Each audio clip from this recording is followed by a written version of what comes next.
Berkunjung ke rumah mertua, aku malah diusir oleh seorang wanita yang tak kukenal. Jantungku rasanya seperti berhenti saat ibu mertua bilang kalau itu istri kedua suamiku. Halo Bunda, semoga Bunda semuanya dalam keadaan sehat dan bahagia ya. Sebelum masuk ke ceritanya, jangan lupa like, komen dan subscribe channel ini ya. Selamat menonton. Mobil SUV hitam yang selalu kubanggakan sebagai simbol kesuksesan kami, melaju pelan menyusuri jalan kampung yang semakin menyempit. Di sebelahku, Mas Irfan menyetir dengan satu tangan santai di atas setir, sementara tangan kanannya meraih tanganku dan memberinya squeeze ringan. Santai saja, Liz. Jangan tegang begitu. Ibu pasti senang kita datang mendadak seperti ini, katanya. Suaranya terdengar begitu yakin dan menenangkan. Aku mencoba untuk membuang jauh-jauh segala kekhawatiran yang merayap di benakku. Memang, sudah 6 bulan kami tidak berkunjung ke rumah orang tuanya di kampung ini, terkungkup oleh kesibukan kami berdua di kota. Aku sebagai manajer di sebuah perusahaan retail, dan Irfan dengan bisnis kontraktornya yang semakin melebar. Bayangkan ekspresi ibu ketika melihat kita tiba-tiba, lanjut Irfan sambil tersenyum. Senyumnya, yang dulu selalu berhasil melelehkan hatiku, kali ini terasa berbeda. Ada sesuatu yang mengganjal, sesuatu yang tidak bisa kutunjukkan dengan jelas. Mungkin ini hanya perasaanku saja, atau mungkin kecemasan karena pertemuan terakhirku dengan ibu mertuaku terasa agak dingin. Aku cuma khawatir, tiba-tiba kita mengganggu. Mas, kita kan tidak memberi kabar dulu, bisikku, mencoba untuk tidak terdengar seperti merajuk. Nonsense, Liz. Kamu adalah menantunya. Ini juga rumahmu. Ibu selalu bilang, pintu rumahnya terbuka lebar untuk kita kapan saja. Balasnya, melepas tanganku untuk memegang setir dengan kedua tangan saat mobil membelok memasuki jalan tanah menuju rumah yang kukenal itu. Rumah tua bergaya Jawa yang luas itu akhirnya terlihat. Tampak masih terawat baik. Pohon mangga di halaman depan tampak berbuah lebat. Seperti biasa, suasana di sekitarnya tenang dan damai. Irfan memarkir mobil di depan pagar. Lihat, sepi. Ibu pasti sedang sendirian di dalam. Dia akan terkejut sekali, ujarnya sambil membuka pintu mobilku. Aku mengambil tas tangan dan menghela napas, memberanikan diri. Irfan kemudian membuka bagasi untuk mengambil beberapa bingkisan yang telah kami siapkan. Buah-buahan segar, kue-kue, dan sebuah selimut wol bermerek yang kubeli khusus untuk ibu mertuaku. Kami berjalan berdampingan menuju teras. Rumah itu tampak sunyi. Jendela-jendela tertutup. Aku sudah membayangkan ibu mertuaku akan membuka pintu dengan wajah penuh keheranan yang kemudian berubah menjadi sukacita. Namun, hidup seringkali punya skenario lain yang sama sekali tidak kita duga. Tiba-tiba, sebelum kami sempat menaiki anak tangga teras, pintu depan yang berwarna coklat tua itu terbuka. Tapi yang membuatku membeku di tempat, bukanlah sosok ibu mertuaku yang ramah yang kukenal. Seorang wanita muda, mungkin berusia pertengahan 20-an, berdiri di ambang pintu. Dia memakai daster sutra bermotif bunga-bunga merah muda yang terlihat mewah.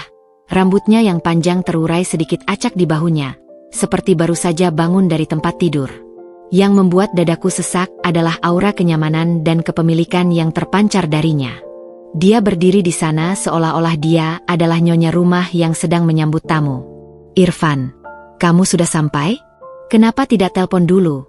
Ujarnya dengan suara yang manis dan sedikit mendesah, menyapa suamiku dengan akrab sebelum matanya yang tajam beralih kepadaku. Ada jeda sejenak. Matanya menyipit, menatapku dari ujung kepala hingga ujung kaki, seolah sedang memindai setiap inci dari diriku. Ekspresinya bukan lagi sekadar heran, tetapi lebih seperti seorang ratu yang wilayah kekuasaannya sedang diserang. Aku bisa merasakan tubuh Irfan di sampingku menjadi kaku. Darah meninggalkan wajahnya, meninggalkan warna pucat yang mencolok. Tiara, apa yang kamu lakukan di sini? Gumamnya.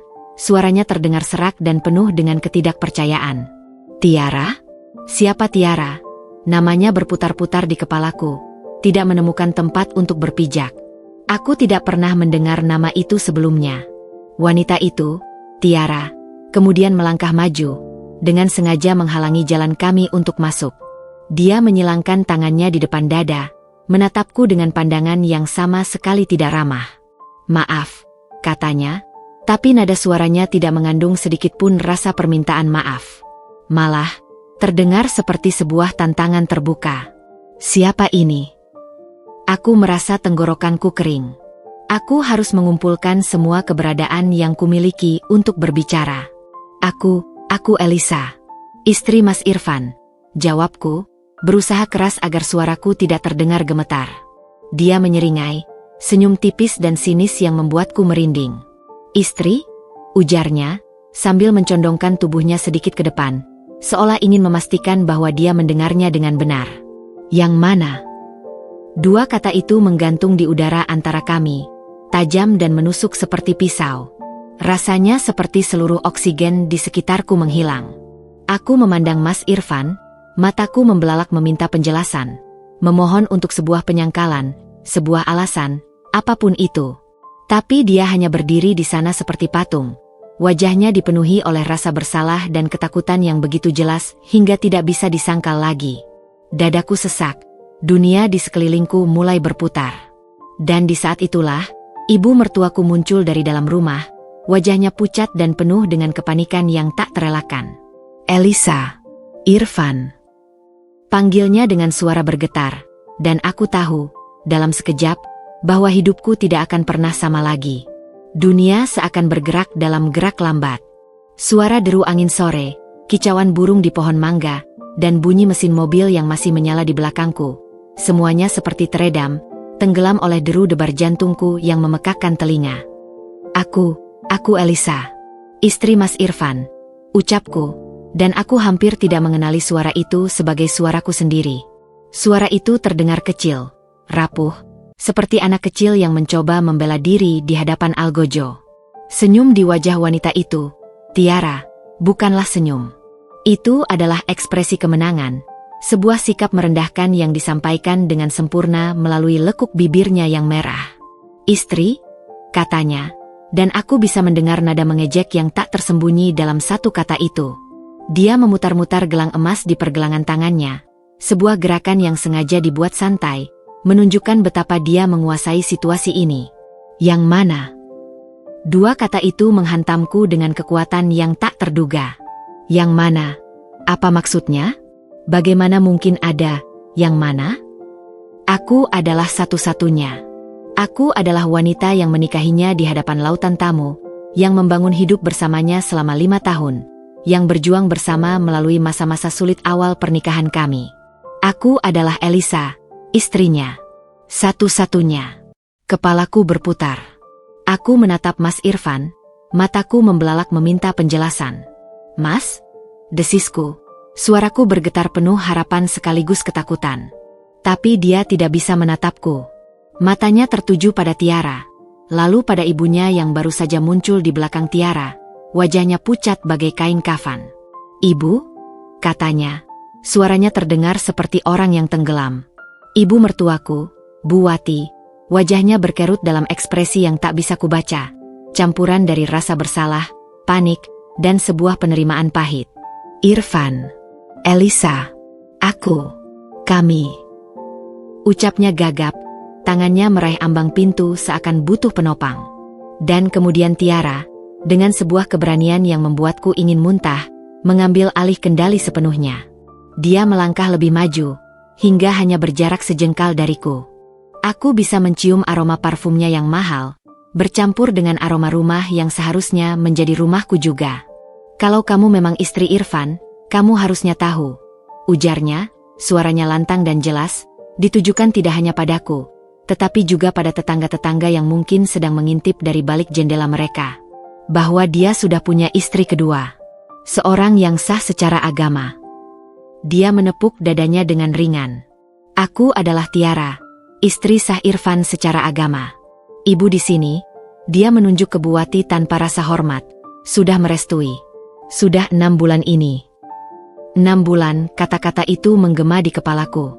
6 bulan yang lalu adalah saat ketika Irfan mulai sering lembur. Saat ponselnya mulai selalu dalam mode senyap. Saat dia mulai menjauh dariku dengan alasan stres kerja. 6 bulan yang lalu adalah awal dari kebohongan ini. Mas, tolong katakan ini tidak benar. Bisikku, Air mata akhirnya mulai menggenang di pelupuk mataku, mengaburkan pandanganku pada pria yang kukasihi itu. Tapi Irfan hanya menundukkan kepalanya. Bahunya terlihat menanggung beban yang sangat berat. Dia tidak berkata apa-apa. Diamnya adalah pengakuan. Pengakuan yang lebih menyakitkan daripada teriakan. Dan kemudian, datanglah pukulan terakhir. Tiara, melihat ketidakberdayaku dan diamnya Irfan, mengangkat kepalanya dengan congkak. "Sekarang, kalau kamu sudah tahu," ujarnya, sambil melambaikan tangannya ke arah jalan seperti mengusir anjing liar. "Lebih baik kamu pergi. Ini bukan tempatmu lagi." Rasa malu, sakit, dan pengkhianatan yang begitu dalam menyatu menjadi satu gelombang panas yang menyapu seluruh tubuhku. Jantungku berdebar kencang sekali, seperti hendak meledak dari dada. Napasku tersengal. Dunia di sekelilingku mulai berputar lebih cepat. Aku memandang sekali lagi pada wajah Irfan yang masih tertunduk, pada wajah Buwati yang penuh ketakutan, dan pada wajah Tiara yang penuh kemenangan. Aku tidak sanggup lagi. Air mata akhirnya meledak, membasahi pipiku tanpa bisa kubendung. Aku memutar badan, meninggalkan suamiku yang pengecut, ibu mertuaku yang munafik, dan si wanita yang telah merobek hidupku hanya dalam hitungan menit.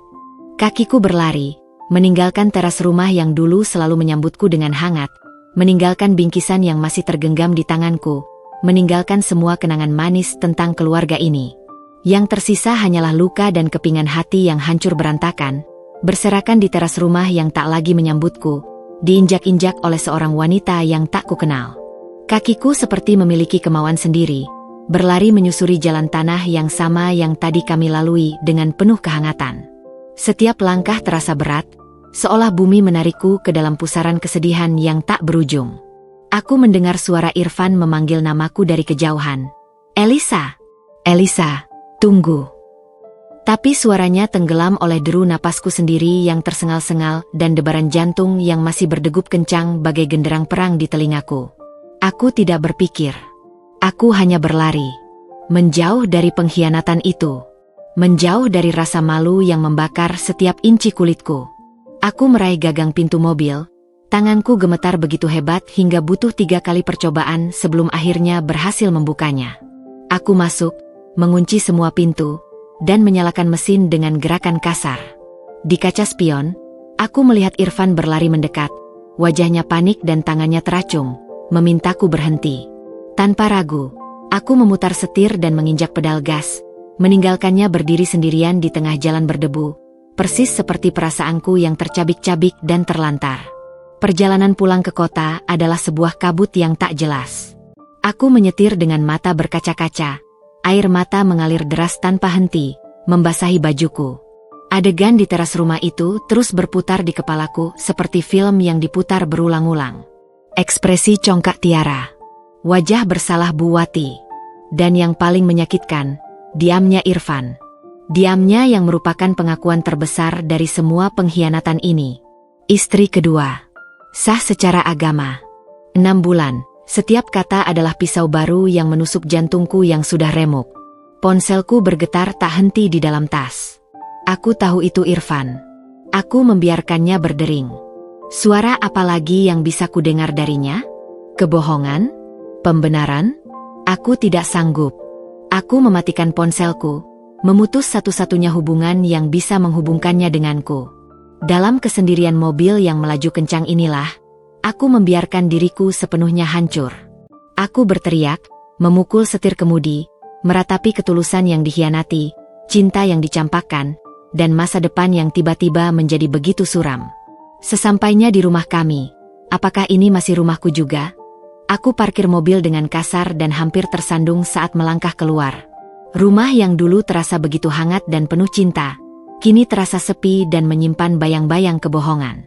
Aku berjalan melewati ruang tamu di mana kami dulu menghabiskan malam dengan tertawa, melewati dapur di mana kami sering memasak bersama, dan perasaanku semakin hancur. Aku baru saja melepas jaketku ketika terdengar suara kunci berputar di pintu depan. Dadaku sesak. Irfan telah pulang. Dia masuk, wajahnya lelah dan penuh dengan keputusasaan. Dia mendekatiku, tapi aku segera mundur, menjaga jarak antara kami. "Elisa," ucapnya, suaranya serak. Aku tidak tahu dia akan ada di sana. Aku tidak merencanakan untuk kamu tahu. Tahu apa, Irfan? Tanyaku, suaraku datar, kosong dari semua emosi yang tadi begitu menggelegak. Untuk tahu bahwa aku punya pesaing? Untuk tahu bahwa suamiku, pria yang kutukahi seumur hidupku, ternyata sudah punya istri lain. Dia menarik napas dalam-dalam, tangannya meremas rambutnya sendiri. Itu tidak seperti yang kau pikirkan, Liz. Ibu yang terus mendesak. Kau tahu, 5 tahun kita menikah dan tidak kunjung punya anak. Ibu terobsesi dengan penerus, dengan keturunan. Aku tertawa, tapi itu adalah tawa pahit yang terdengar asing di telingaku sendiri. Jadi ini tentang anak? Kau menikah lagi diam-diam, membawa wanita lain ke rumah ibumu, dan membiarkanku dipermalukan di depan umum. Semua karena tekanan ibu. Aku menggelengkan kepala.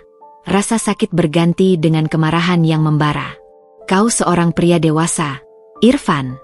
Bukan anak kecil yang bisa disetir begitu saja. Aku tahu, teriaknya, frustasi. Tapi kau tidak mengerti. Setiap hari ibu menelpon, menanyakan kabar, menanyakan apakah ada kehamilan, menyalahkan diriku, menyalahkan kamu.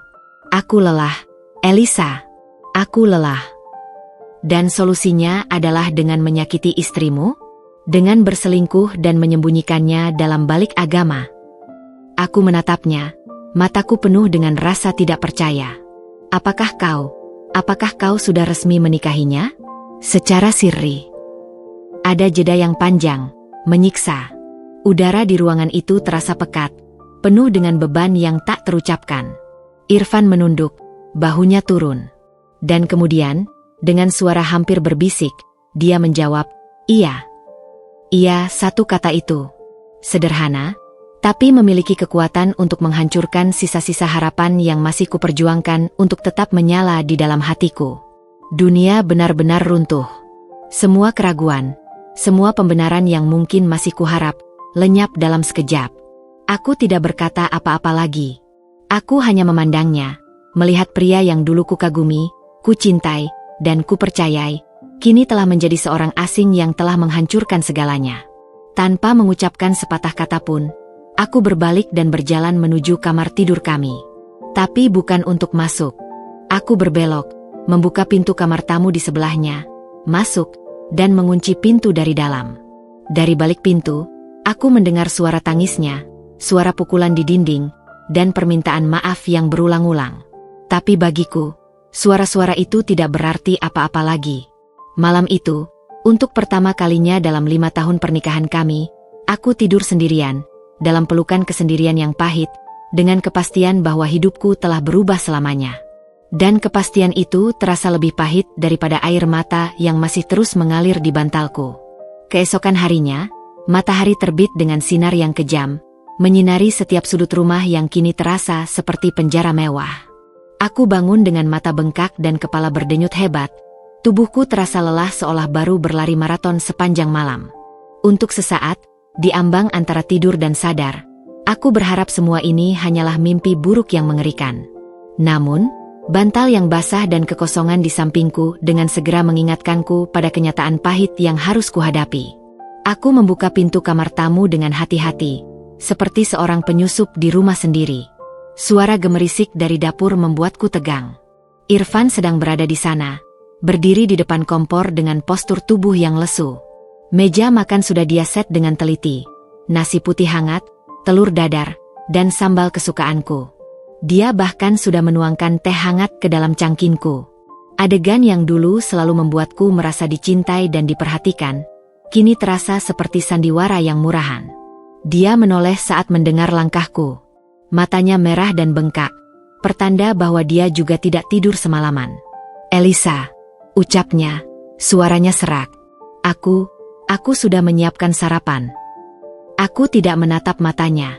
Aku berjalan melewati dapur, langsung menuju lemari es dan mengambil sebotol air mineral. Aku tidak lapar, kataku, suaraku datar dan tanpa emosi, seperti robot. Iya, tapi kau harus makan sesuatu. Kau. Aku bilang aku tidak lapar, Irfan, potongku, Suaraku sedikit lebih tinggi dari yang kuinginkan. Aku melihatnya menghela napas, wajahnya berkerut dalam keputusasaan. Aku menuangkan air ke dalam gelas dan meminumnya dengan tegukan besar, berusaha meredakan gemetar di tanganku. Dia mendekatiku perlahan, seperti mendekati hewan liar yang ketakutan. "Elisa, tolong, marahlah padaku," teriaki aku. "Lempar barang-barang jika itu bisa membuatmu merasa lebih baik. Tapi jangan diam seperti ini. Aku tidak tahan." Aku meletakkan gelas di meja dengan agak keras. "Apa yang kau harapkan, Irfan?" Aku tersenyum manis dan menerima segalanya. Menerima istri kedua MU dengan tangan terbuka. Aku akhirnya menatapnya, dan aku melihat dia sedikit tersentak oleh dinginnya tatapanku. "Tidak, tentu saja tidak. Tapi kita harus bicara. Kita harus menyelesaikan ini." "Menyelesaikan apa?" tanyaku. Sarkasme menetes dari setiap kata. "Bagaimana cara berbagi suami dengan baik? Atau jadwal giliranmu mengunjungi kami? Apa yang ada untuk diselesaikan? Irfan, kau sudah mengambil keputusan. Kau sudah menikahinya. Titik. Aku melakukannya untuk..." "Jangan, Hardiku," menahan telinga dengan tangan. "Jangan kau berani mengatakan itu untuk anak atau untuk ibumu lagi. Kau melakukannya untuk dirimu sendiri. Kau egois dan pengecut." Dia terdiam, wajahnya memucat. Aku mengambil botol airku dan berbalik untuk meninggalkan dapur. "Kemana kau pergi?" tanyanya, suaranya penuh kecemasan. "Ke kamar. Aku butuh waktu sendiri. Hari ini hari Sabtu. Biasanya kita pergi bersama." Aku berhenti di ambang pintu, tanpa menoleh. "Biasanya," kataku pelan, "banyak hal yang biasa kita lakukan. Tapi itu dulu." Lalu aku melanjutkan langkahku, meninggalkannya sendirian di dapur dengan sarapan yang tak tersentuh dan rasa bersalah yang membara. Sepanjang hari, aku mengunci diri di kamar tamu. Aku mendengar dia beberapa kali berjalan bolak-balik di depan pintu, seolah ingin mengetuk tapi tidak berani. Suara teleponnya berdering beberapa kali, dan dari nada bicaranya yang rendah dan hati-hati, aku bisa menebak siapa yang menelepon. Dia Tiara. Atau mungkin ibunya. Setiap kali dia berbicara, dadaku sesak oleh kemarahan dan kecemburuan yang rasanya asing bagiku. Di balik pintu yang terkunci, aku mulai merencanakan langkahku. Air mata dan keputusasaan tidak akan membawaku kemana-mana. Aku harus bertindak. Dengan ponselku yang kini sudah kuhidupkan kembali, setelah memblokir nomor Irfan dan ibu mertuaku, aku mulai melakukan riset. Aku membuka-buka tabungan pribadiku, memeriksa saldo. Aku juga login ke akun bank bersama kami. Dan di sanalah, untuk pertama kalinya, aku menemukan bukti nyata dari pengkhianatannya. Transfer rutin. Dalam jumlah yang tidak sedikit. Setiap bulannya, selama 6 bulan terakhir, sejumlah besar uang mengalir dari rekening usaha Irfan ke sebuah rekening baru yang tidak kukenal. Nama di rekening itu, Tiara Maharani.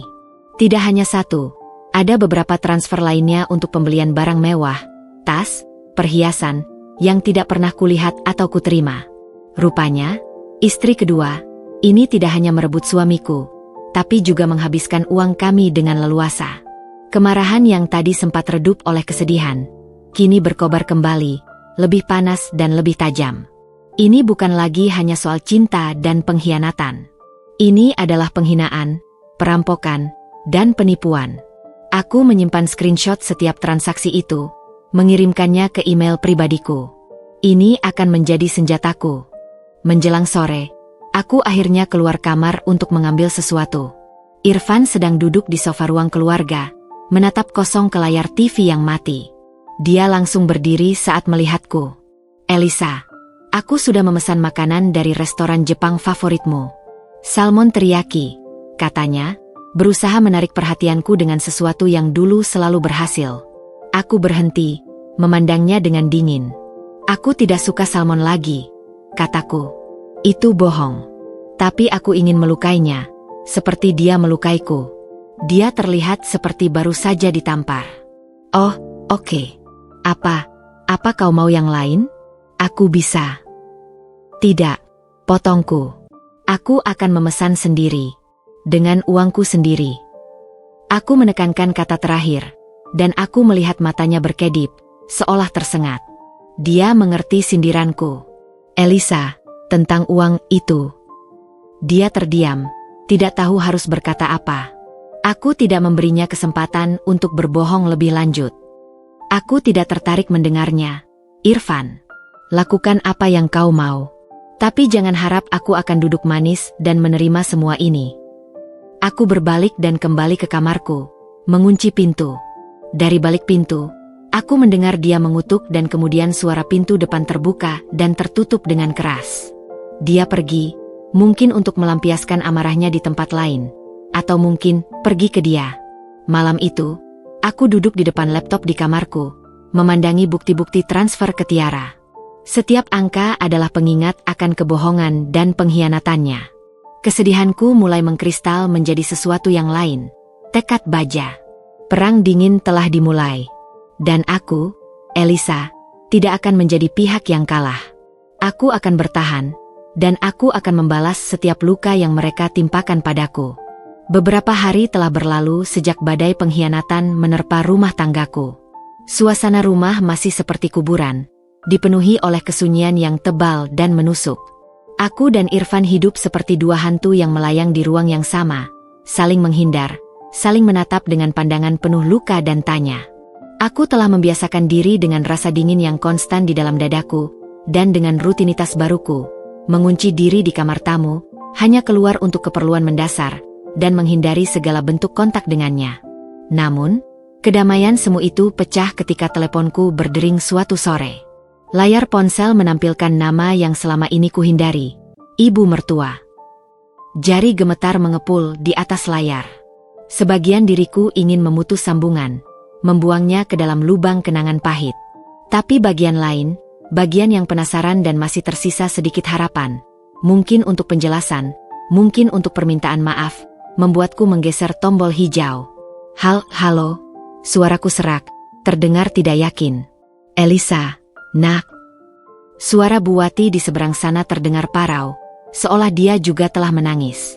Tapi aku tidak lagi mudah percaya. Bagaimana kabarmu, nak? Aku menarik napas dalam.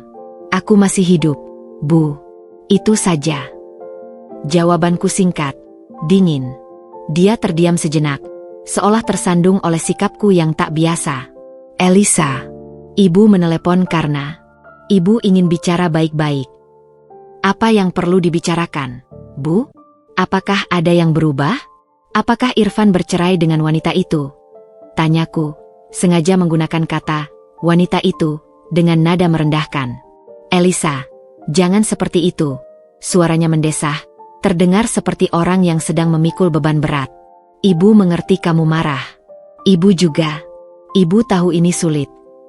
Sulit? Suaraku mulai meninggi. Emosi yang kupendam mulai mendidih. Ibu menyebut dipermalukan di depan umum, dikhianati oleh orang yang paling dipercaya. Hanya, sulit? Bukan itu maksud ibu, nak. Balasnya cepat, suaranya semakin bergetar. Dengarkan ibu. Ibu minta.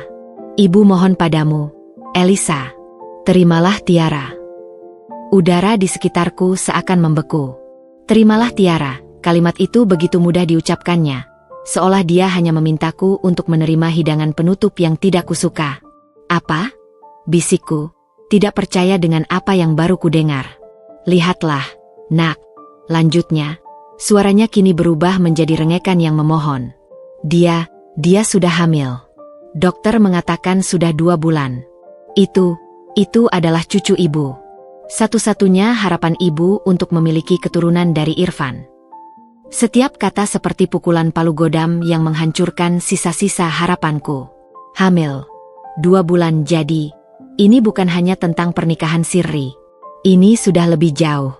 Dia telah memberikannya sesuatu yang selama ini tidak bisa kuberikan. Seorang anak.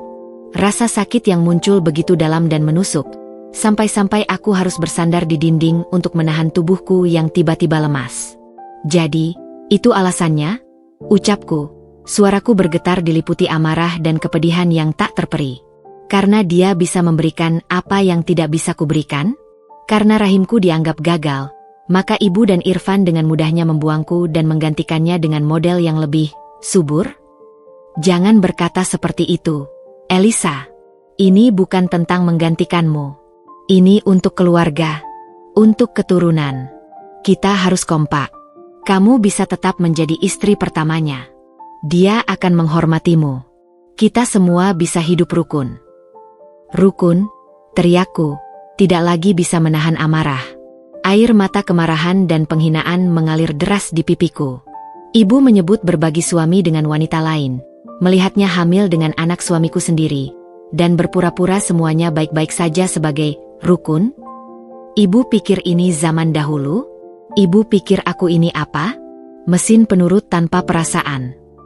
Elisa, kau harus mengerti. Tidak, Bu. Ibu yang harus mengerti. Potongku, suaraku tegas dan penuh keyakinan, meski dalam hatiku hancur berantakan. Aku tidak akan pernah menerima pengkhianatan ini. Aku tidak akan merendahkan diriku sendiri untuk berbagi suami yang sudah jelas-jelas tidak menghargai aku. Dan aku tidak akan pernah mengakui anak dari hubungan haram itu sebagai bagian dari keluargaku. Elisa, itu tidak pantas kau katakan. Itu cucuku. Dan Irfan adalah suamiku. Tapi ibu tidak keberatan ketika dia mengkhianatiku, kan? Hardiku. Maaf, Bu. Ibu telah membuat pilihan. Ibu memilih Tiara dan calon cucu ibu. Sekarang, ibu harus hidup dengan konsekuensinya. Jangan harap aku akan menjadi bagian dari sirkus menyedihkan ini. Elisa, tunggu. Aku tidak ada lagi yang perlu dibicarakan, Bu. Selamat tinggal. Sebelum dia sempat membalas, aku menekan tombol merah dengan jari yang gemetar namun penuh tekad. Aku melemparkan ponselku ke sofa. Tubuhku gemetar hebat akibat luapan emosi. Rasa sakit karena mengetahui Tiara hamil adalah satu hal. Tapi permintaan ibu mertuaku agar aku menerima segalanya untuk kekompakan keluarga adalah penghinaan tertinggi. Aku berjalan menuju jendela, memandang keluar ke kota yang sibuk. Telepon tadi mengukuhkan satu hal. Aku sendirian dalam pertempuran ini. Mereka, Irfan, ibunya, dan Tiara, telah membentuk aliansi mereka sendiri. Aku adalah musuh yang harus ditaklukkan atau dinetralisir. Tapi mereka tidak tahu. Luka yang mereka timpakan padaku tidak lagi membuatku lemah. Justru, itu telah menempa jiwaku menjadi baja. Air mataku telah kering, digantikan oleh api tekad yang membara. Jika mereka menginginkan perang, maka mereka akan mendapatkannya. Dan kali ini, aku tidak akan lagi menjadi korban yang diam. Aku akan menjadi algojo bagi kebohongan mereka sendiri. Waktu berjalan bagai air yang mengalir perlahan dalam lumpur.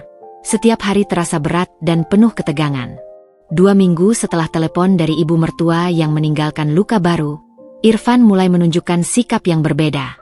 Desakan dan rengekan yang dulu dia coba, telah berubah menjadi tekanan yang lebih halus namun terasa mengancam.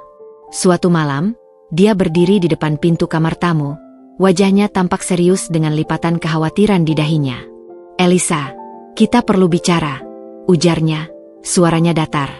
Aku yang sedang duduk di tempat tidur dengan laptop di pangkuan, menatapnya tanpa ekspresi. Aku tidak melihat ada yang perlu dibicarakan. Ini penting, desaknya. Akhir minggu ini, di rumah ibu, ada acara selamatan untuk kehamilan Tiara. Acara 7 bulanan. Kamu harus datang. Tawa pendek dan sinis terlepas dari bibirku. Kamu sungguh tidak waras, Irfan. Kamu benar-benar mengharapkan aku datang dan merayakan kehamilan istri kedua suamiku. Itu bukan pilihan, Elisa. Suaranya meninggi, ada ketegangan yang akhirnya pecah. Ini tentang menjaga penampilan. Tentang menunjukkan pada keluarga besar bahwa semuanya baik-baik saja. Bahwa kamu menerima keadaan. Tapi aku tidak menerima. Balasku, berdiri dan menutup laptop dengan keras. Dan aku tidak peduli dengan penampilan atau apa kata keluarga besarmu. Mereka pasti sudah tahu kebusukan ini. Lagi pula. Wajah Irfan memerah. Kalau kamu tidak datang dengan sukarela, aku akan terpaksa mengambil langkah lain. Langkah apa? Mengusirku dari rumah ini juga? Tantangku. Dia mendekat, Matanya berbinar dengan emosi yang tertahan. Aku akan membekukan semua kartu kreditmu. Menghentikan tunjangan bulananmu. Kamu tidak akan bisa mengakses 1 rupiah pun dari rekening kita. Ancaman itu menggigit. Meski aku memiliki tabungan pribadi, itu tidak cukup untuk hidup dalam jangka panjang. Aku masih butuh waktu untuk menyusun rencana, untuk memastikan posisiku kuat sebelum benar-benar melawan. Aku memandangnya, melihat betapa dia menggunakan uang sebagai senjata. Betapa mudahnya dia mengancam untuk mencabut kebutuhan dasarku. Rasa sakit itu berganti dengan kalkulasi dingin. Baik, kataku akhirnya. Suaraku terdengar lemah, berpura-pura menyerah. Aku akan datang. Tapi jangan harap ada senyuman atau sikap manis dariku. Kemenangan singkat terpancar di wajahnya sebelum digantikan oleh kelegaan. Itu saja sudah cukup. Terima kasih, Liz. Hari itu tiba. Perjalanan ke rumah mertua terasa seperti perjalanan menuju tiang gantungan. Irfan mencoba beberapa kali memulai percakapan, tapi aku hanya membalas dengan monosenyap. Begitu tiba, suasana sudah sangat berbeda dari kunjungan terakhir yang berantakan. Rumah itu dipenuhi keluarga besar. Bibi, paman, sepupu yang jarang kulihat. Dan di tengah-tengah semuanya, seperti ratu yang dinobatkan, duduklah Tiara di sofa terbaik. Perutnya yang membuncit jelas terlihat, dibungkus dalam kebaya mewah. Ibu mertua duduk di sampingnya, wajahnya berseri, sesekali mengelus perut Tiara dengan bangga. Begitu kami masuk, semua mata tertuju pada kami. Terutama padaku.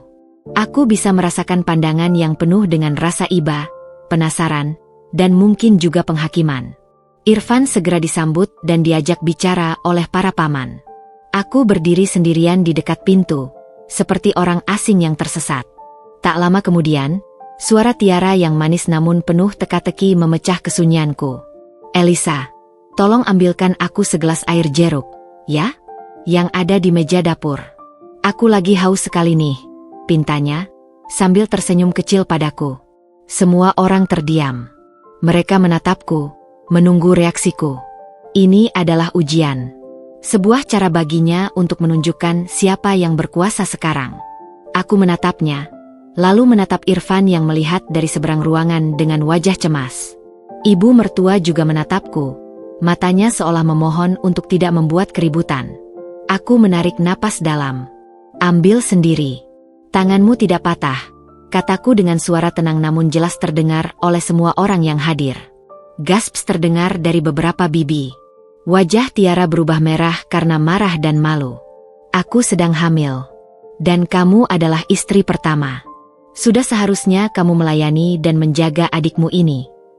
Api kemarahan mulai membara di dadaku. Aku tidak punya adik. Dan aku bukan pembantumu. Ibu mertua segera bangkit dan mendekati kami. Elisa, nak, tolonglah. Ini untuk bayinya. Aku tidak peduli dengan bayinya, Bu. Suaraku mulai meninggi, tidak lagi bisa menahan amarah.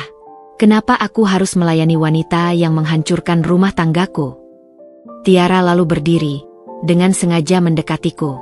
Kamu yang tidak bisa memberi keturunan pada suamiku. Aku yang memberikannya. Sudah sepantasnya kamu yang melayani aku. Kalimat itu seperti cambukan. Di depan semua keluarga, dia dengan terang-terangan merendahkanku. Aku melihat Irfan berusaha mendekat, tapi dia dihalangi oleh pamannya. Kamu pikir dengan hamil, kamu sudah menang. Hardiku, air mata kemarahan mulai menggenang. Kamu hanya alat, Tiara. Alat bagi mereka yang ingin cucu dengan cara yang kotor. Elisa, cukup, teriak ibu mertua, wajahnya merah padam. Tapi Tiara tidak selesai. Dengan suara lantang yang ditujukan kepada semua orang, dia berkata, kalau kamu tidak bisa menerima statusmu sebagai istri pertama yang harusnya lebih bijak, dan tidak bisa menerima kehadiranku, ya sudah, jangan datang ke sini lagi. Jangan ganggu ketenangan keluarga ini. Dia mengusirku. Untuk kedua kalinya. Kali ini, di depan seluruh keluarga besar. Dan yang paling menyakitkan, Irfan hanya berdiri di sana, diam. Tidak membelaku. Tidak membela harga diriku yang tercabik-cabik di depan orang-orang yang seharusnya adalah keluargaku juga. Aku memandang sekeliling, melihat wajah-wajah yang sebagian berbelas kasihan, sebagian menyalahkan, dan sebagian lagi acuh tak acuh. Tidak ada tempat untukku di sini. Tidak pernah ada, mungkin. Dengan kepala tegak, meski hatiku hancur berkeping-keping, aku berbalik. Aku tidak lagi melihat ke arah Irfan atau ibunya. Aku berjalan keluar dari rumah itu, meninggalkan gemuruh suara yang mulai membicarakan kejadian itu. Aku masuk ke dalam mobil, menyetir sendiri pergi, sama seperti sebelumnya. Tapi kali ini, sesuatu di dalam diriku telah mati. Harapan terakhir untuk perdamaian, untuk penyesalan dari mereka, telah pupus sepenuhnya. Yang tersisa hanyalah tekad besi untuk membalas setiap penghinaan ini, hingga mereka menyesal telah memperlakukan Elisa seperti ini. Mobil meluncur di jalan tol yang sepi, hanya diterangi oleh lampu jalan yang berpendar seperti kunang-kunang di kegelapan. Di dalam kabin, suasana begitu hening, bertolak belakang dengan badai yang mengamuk di dalam diriku. Air mata telah kering. Tidak ada lagi isak tangis yang tersisa. Yang tertinggal hanyalah sebuah kekosongan yang dalam, sebuah ruang hampa yang kemudian diisi oleh sebuah tekad yang dingin dan tak tergoyahkan.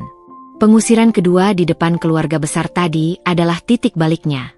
Mereka tidak hanya menginjak-injak harga diriku di tempat tersembunyi, tetapi secara terbuka merobek sisa-sisa kehormatanku di hadapan orang-orang yang seharusnya menjadi sanak keluarga. Selesai, bisikku pada bayanganku sendiri di kaca spion. Sudah cukup. Malam itu, setelah tiba di rumah dan kembali mengunci diri di kamar tamu, yang kini lebih terasa seperti markas besarku, aku menyalakan laptop. Pencarian dimulai dengan kata kunci yang tegas. Pengacara perceraian terbaik di Jakarta, perkara perceraian dengan poligami sirri, hak istri dalam pembagian harta gonogini. Setiap klik mouse adalah langkah tegas menjauh dari Elisa yang lemah dan terluka, menuju Elisa yang akan mengambil alih kendali hidupnya sendiri. Setelah berjam-jam menyaring nama dan review, akhirnya aku memutuskan untuk menghubungi kantor hukum, Adil O Partners. Nama seorang pengacara wanita, Sari Dewi, SH, MH, terus muncul dengan rekomendasi yang kuat, khususnya dalam menangani kasus-kasus perceraian rumit yang melibatkan kekayaan dan pengkhianatan. Aku mengirimkan email permohonan konsultasi mendesak, menjelaskan garis besar kasusku tanpa banyak embel-embel emosi. Ini adalah bisnis. Aku adalah klien yang membutuhkan jasa profesional untuk memenangkan hak-hakku. Keesokan harinya, aku mendapat balasan. Aku dijadwalkan bertemu Ibu Sari di kantornya 2 hari kemudian. Di hari yang ditentukan, dengan pakaian formal berwarna hitam yang memberiku kesan tegas, aku berjalan memasuki gedung perkantoran yang megah. Ruang tunggu Ibu Sari sederhana namun elegan. Dia sendiri adalah seorang wanita parubaya dengan tatapan tajam di balik kacamata bingkai tipisnya. Namun senyumnya hangat dan meyakinkan. "Silakan duduk, Ibu Elisa," ujarnya, menunjuk ke kursi di seberang meja kerjanya yang rapi. "Ceritakan pada saya dari awal." Dan untuk pertama kalinya, aku menceritakan seluruh kisahku tanpa menangis. Suaraku datar, terukur, seperti melaporkan sebuah insiden. Aku menceritakan tentang pernikahan kami, tentang tekanan untuk memiliki anak, tentang penemuan Tiara di rumah mertua, tentang pernikahan sirri, tentang kehamilannya, tentang pengusiran, dan tentang ancaman finansial dari Irfan. Aku juga menunjukkan screenshot transfer bank ke Tiara yang telah kukumpulkan. Ibu Sari mendengarkan dengan saksama, sesekali membuat catatan. Setelah aku selesai, dia meletakkan pulpennya dan melipat tangannya di atas meja. "Ini adalah kasus yang kuat, Ibu Elisa," ujarnya dengan tegas. "Pernikahan sirri tanpa izin istri pertama dapat dijadikan dasar untuk gugatan perceraian dengan posisi Anda sebagai penggugat. Selain itu, penyalahgunaan harta bersama untuk memenuhi kebutuhan wanita lain dapat memperkuat tuntutan Anda untuk mendapatkan bagian yang lebih besar, bahkan seluruh harta gonogini, mengingat suami Anda yang jelas-jelas bersalah." Dadaku berdebar-debar. Kali ini bukan karena sakit, tapi karena harapan. Apa yang perlu saya lakukan? Pertama, kita butuh bukti yang lebih konkret tentang pernikahan sirri mereka. Akta nikah sirri jika ada. Kedua, kita perlu melacak lebih detail aliran dana suami Anda kepada wanita ini. Dan ketiga, dia menatapku dalam-dalam. Kita perlu mengetahui apakah ada aset-aset lain yang disembunyikan oleh suami Anda. Dia kemudian memberiku selembar kartu nama. Saya punya rekan, seorang detektif swasta yang sangat terpercaya dan diskret. Namanya Bima. Dia bisa membantu mengumpulkan bukti-bukti yang kita butuhkan. Tanpa ragu, aku menghubungi Bima siang itu juga. Pertemuan kami di sebuah kafe yang tenang. Bima adalah pria berusia sekitar 40 tahun dengan penampilan biasa dan tidak mencolok. Persis seperti yang dibayangkan untuk seorang detektif. Saya butuh Anda mengikuti suami saya, Irfan, kataku langsung ke pokok persoalan. Saya butuh bukti foto atau video tentang hubungannya dengan Tiara. Saya butuh informasi tentang pernikahan siri mereka. Di mana, kapan, dan siapa saksinya. Dan saya butuh tahu semua aset dan transaksi keuangan mencurigakan yang dia lakukan, terutama yang berkaitan dengan wanita ini. Bima mengangguk, matanya yang tajam mencatat setiap detail. Bisa, Ibu Elisa. Saya akan mulai besok. Laporan mingguan akan saya kirim ke email pribadi Ibu. Meninggalkan kafe itu, untuk pertama kalinya sejak semua ini dimulai, aku merasa ada kekuatan yang kembali mengalir dalam nadiku. Aku tidak lagi menjadi korban yang pasif. Aku telah mengambil kendali. Aku adalah jenderal yang sedang menyusun strategi untuk pertempuran besar. Beberapa hari kemudian, email pertama dari Bima tiba. Lampirannya adalah foto-foto Irfan dan Tiara berbelanja di mall mewah. Tangan mereka saling menggenggam. Ada juga foto mereka keluar dari sebuah rumah kontrakan yang cukup bagus di kawasan Permata Hijau. Ternyata itulah tempat persembunyian mereka. Laporan itu juga menyebutkan bahwa pernikahan siri mereka dilaksanakan di sebuah rumah kiai di Bogor. Dan salah satu saksinya adalah sepupu Irfan sendiri. Pengkhianatan ini benar-benar melibatkan keluarga. Aku menyimpan semua bukti itu di folder rahasia di laptop dan cloud pribadiku. Setiap kali rasa sedih atau keraguan mencoba menyusup, aku membuka folder itu dan mengingatkan diriku sendiri pada penghinaan yang mereka lakukan. Api balas dendam membara, memberiku kekuatan untuk terus melangkah. Aku juga mulai mempelajari laporan keuangan perusahaan Irfan yang bisa kau akses. Aku mencatat setiap penarikan dana besar, setiap transaksi yang tidak jelas tujuannya. Aku tahu, pertempuran di pengadilan nanti akan sangat bergantung pada angka-angka ini. Suatu malam, Irfan mengetuk pintu kamarku. Elisa, kita perlu bicara tentang acara keluarga besok. Aku membuka pintu, memotong ucapannya. Wajahku tenang, tapi mataku memancarkan ketegangan yang berbeda. Tidak, Irfan, kataku dengan suara yang datar dan penuh wibawa, sebuah nada yang belum pernah kau gunakan sebelumnya. Kamu yang perlu mendengarkan aku. Aku tidak akan pergi ke acara manapun lagi. Aku tidak akan lagi memenuhi permintaanmu atau permintaan ibumu.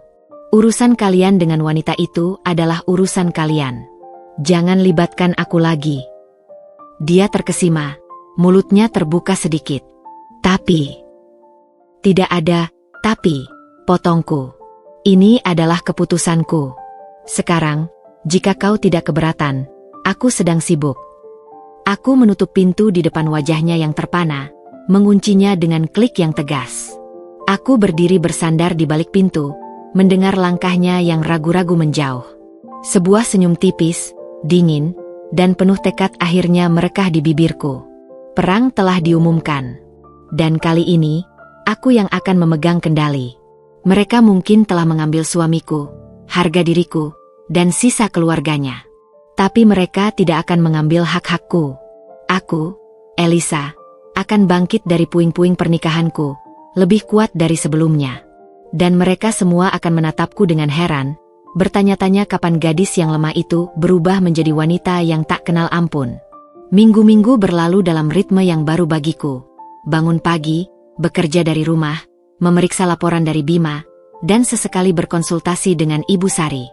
Hidup di bawah satu atap dengan Irfan seperti berbagi ruang dengan hantu. Kami saling menghindar, komunikasi hanya terjadi ketika sangat diperlukan, dan itu pun dengan kata-kata singkat dan dingin. Aku bisa merasakan kebingungannya yang semakin besar melihat perubahan drastis pada diriku. Dia mengharapkan air mata dan keputusasaan, bukan ketenangan dan ketegasan yang kini kupancarkan. Suatu sore, sambil menunggu laporan mingguan dari Bima, aku duduk di teras belakang dengan secangkir teh. Pikiranku melayang pada betapa rapuhnya fondasi sebuah keluarga. Mereka yang terlihat kompak di luar, ternyata menyimpan begitu banyak kepalsuan di dalamnya. Tak lama kemudian, ponselku bergetar. Email dari Bima. Seperti biasa, aku segera membukanya, mengharapkan update tentang pergerakan Irfan dan Tiara. Laporannya dimulai dengan hal-hal yang sudah kuduga. Irfan menghabiskan akhir pekan di kontrakan Tiara. Mereka pergi berbelanja perlengkapan bayi, dan ada transfer dana lagi ke rekening Tiara untuk biaya pemeriksaan kehamilan di klinik bersalin yang mahal. Tapi kemudian, mataku tertuju pada paragraf berikutnya, dan napasku seketika tertahan. Ibu Elisa, dalam pengawasan saya terhadap Ibu Wati, ibu mertua Anda, saya menemukan aktivitas yang tidak biasa. Ibu Wati secara rutin, setiap Selasa dan Kamis siang, mengunjungi sebuah apartemen di kawasan Kemang. Pria yang ditemuinya berusia sekitar 60 tahun, bernama Pak Hendra. Berdasarkan penelusuran saya, Pak Hendra adalah mantan suami Ibu Wati yang telah bercerai lebih dari 20 tahun yang lalu. Aku terus membaca, mataku semakin membelalak. Yang lebih menarik, saya berhasil melacak aliran dana. Ternyata, selain transfer ke Tiara, suami Anda juga melakukan transfer rutin dalam jumlah cukup besar ke rekening pribadi Ibu Wati. Namun, uang tersebut tidak tinggal lama di rekening Ibu Wati. Dalam waktu tidak lebih dari 2-3 hari, sebagian besar dana tersebut dialihkan ke rekening Pak Hendra. Dari pola yang saya amati, sepertinya Pak Hendra memiliki masalah judi yang cukup serius, dan Ibu Wati lah yang menjadi penyandang dananya, dengan uang yang pada dasarnya berasal dari suami Anda. Aku membacanya berulang kali, memastikan bahwa aku tidak salah paham. Ibu Wati, wanita yang selalu berlagak suci, yang dengan mudahnya menghakimiku karena tidak bisa memberi cucu, yang mendorong anaknya untuk berpoligami, ternyata sendiri menyimpan rahasia yang begitu besar? Dia bukan hanya munafik, tapi juga seorang penipu. Dia menggunakan uang hasil keringat anaknya untuk membiayai mantan suaminya yang jelas-jelas bermasalah. Perasaan campur aduk membanjiriku. Ada kepuasan melihat bahwa mereka yang menyakitiku ternyata tidak lebih baik. Ada kemarahan karena ternyata uang yang juga sebagian adalah hasil jerih payahku selama ini, digunakan untuk hal yang begitu kotor. Tapi yang paling kuat adalah rasa penasaran yang membara. Bagaimana Irfan akan bereaksi mengetahui hal ini? Aku segera menyimpan semua bukti yang dikirim Bima, foto ibu mertuaku dan Pak Hendra yang mesra di sebuah kafe, screenshot laporan keuangan yang menunjukkan aliran dana yang mencurigakan, ke dalam folder rahasiaku. Ini adalah senjata yang tak terduga. Bom waktu yang suatu hari nanti akan meledak dan memperkeruh situasi yang sudah ruwet ini. Beberapa hari kemudian, Irfan tampak lebih pendiam dari biasanya. Wajahnya murung. Aku tahu dari Bima bahwa ada pertengkaran kecil antara Irfan dan Tiara karena permintaan Tiara yang semakin berlebihan. Dia minta aku membelikannya mobil baru. Alasannya untuk antar jemput anak nanti, keluh Irfan saat makan malam, yang jarang kami lakukan bersama. Sepertinya dia lupa bahwa kami sedang bermusuhan dan tanpa sadar mencurahkan isi hatinya. Padahal, cash flow perusahaan lagi tidak bagus-bagus amat. Aku menyendok supku, berpura-pura acuh. Mungkin kamu bisa minta saran ibumu. Dia kan yang mendorong semua ini. Atau, mungkin kamu bisa lihat lagi pengeluaran-pengeluaran lain yang tidak perlu. Ujarku, menyelundupkan umpan. Irfan menghela napas. Ibu juga terus meminta uang belakangan ini. Katanya untuk biaya renovasi rumah dan ini itu. Aku sampai heran, renovasi apa yang menghabiskan biaya sebanyak itu? Hati berdebar. Ini kesempatanku. Oh ya? Kataku, tetap tenang. Memangnya ibu lagi renovasi bagian apa?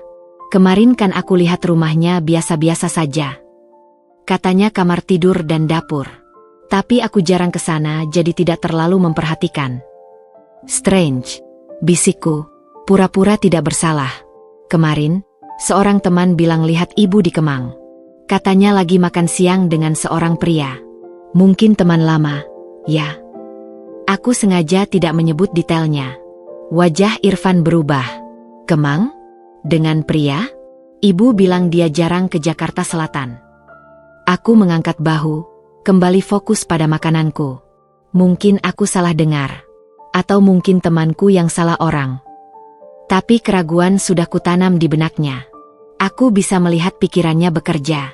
Dia tidak berkata apa-apa lagi, tetapi raut wajahnya menunjukkan bahwa dia mulai mempertanyakan segala sesuatu. Ibu yang selama ini diyakininya, ternyata juga memiliki aktivitas yang dirahasiakan. Malam itu, aku tersenyum puas di balik pintu kamarku. Aku tidak perlu menyerang langsung. Cukup dengan menebar keraguan, biarlah kecurigaan mereka sendiri yang akan menggerogoti dari dalam. Keluarga, kompak, mereka dibangun di atas fondasi pasir yang rapuh, kebohongan, keserakahan, dan saling manipulasi. Dan aku, dengan semua rahasia yang kini kukuasai, akan dengan senang hati menunggu saat yang tepat untuk mengguncang fondasi itu hingga roboh. Mereka pikir mereka bisa menghancurkanku? Mereka belum melihat apa-apa. Permainan baru saja dimulai, dan kali ini, akulah yang memegang semua kartu truf. Ketegangan di rumah kami seperti udara sebelum badai, berat, pekat, dan penuh dengan keheningan yang mengancam. Irfan semakin sering menghabiskan malam di luar, mungkin di kontrakan Tiara, dan setiap kali pulang, wajahnya tampak lebih keriput oleh beban yang tidak sepenuhnya ku mengerti. Aku tahu dari laporan Bima bahwa tekanan dari Tiara semakin menjadi, sementara bisnisnya memang sedang mengalami kemerosotan. Ibu Sari juga telah mengonfirmasi bahwa berkas gugatan perceraian sudah hampir siap. Saatnya tiba. Aku memilih sebuah Jumat sore. Aku tahu Irfan akan pulang lebih awal karena kebiasaannya pergi ke masjid. Aku menunggu di ruang tamu, duduk tegak di sofa, dengan sebuah map coklat tebal di atas meja kopi di depanku. Di dalamnya terkumpul semua senjataku, bukti transfer ke Tiara, foto-foto mereka bersama, laporan detektif tentang pernikahan sirri, dan yang terbaru, bukti penggelapan dana oleh ibu mertuaku. Pintu depan terbuka dan Irfan masuk. Dia terkejut melihatku duduk di sana, menunggu. Biasanya aku sudah mengurung diri di kamar. "Elisa? Ada apa?" tanyanya, melepas sepatunya. "Kita perlu bicara." "Duduk," kataku, suaraku rata dan penuh wibawa. Itu bukan permintaan, tapi perintah. Dia tampak bingung, tapi menurut. Dia duduk di sofa seberang, matanya tertuju pada map di atas meja. "Apa itu?" "Ini," ujarku sambil menepuk map itu, "adalah akhir dari sandiwara kita, Irfan." Dia mengerutkan kening. "Apa maksudmu?" "Aku akan menceraikanmu." Dia terdiam sejenak, lalu tertawa getir. "Jangan bicara omong kosong, Elisa. Kau pikir perceraian itu mudah?" "Oh, aku tahu tidak mudah. Tapi dengan ini, kubuka map itu dan mengeluarkan selembar dokumen dari atas. Semuanya akan menjadi sangat mudah."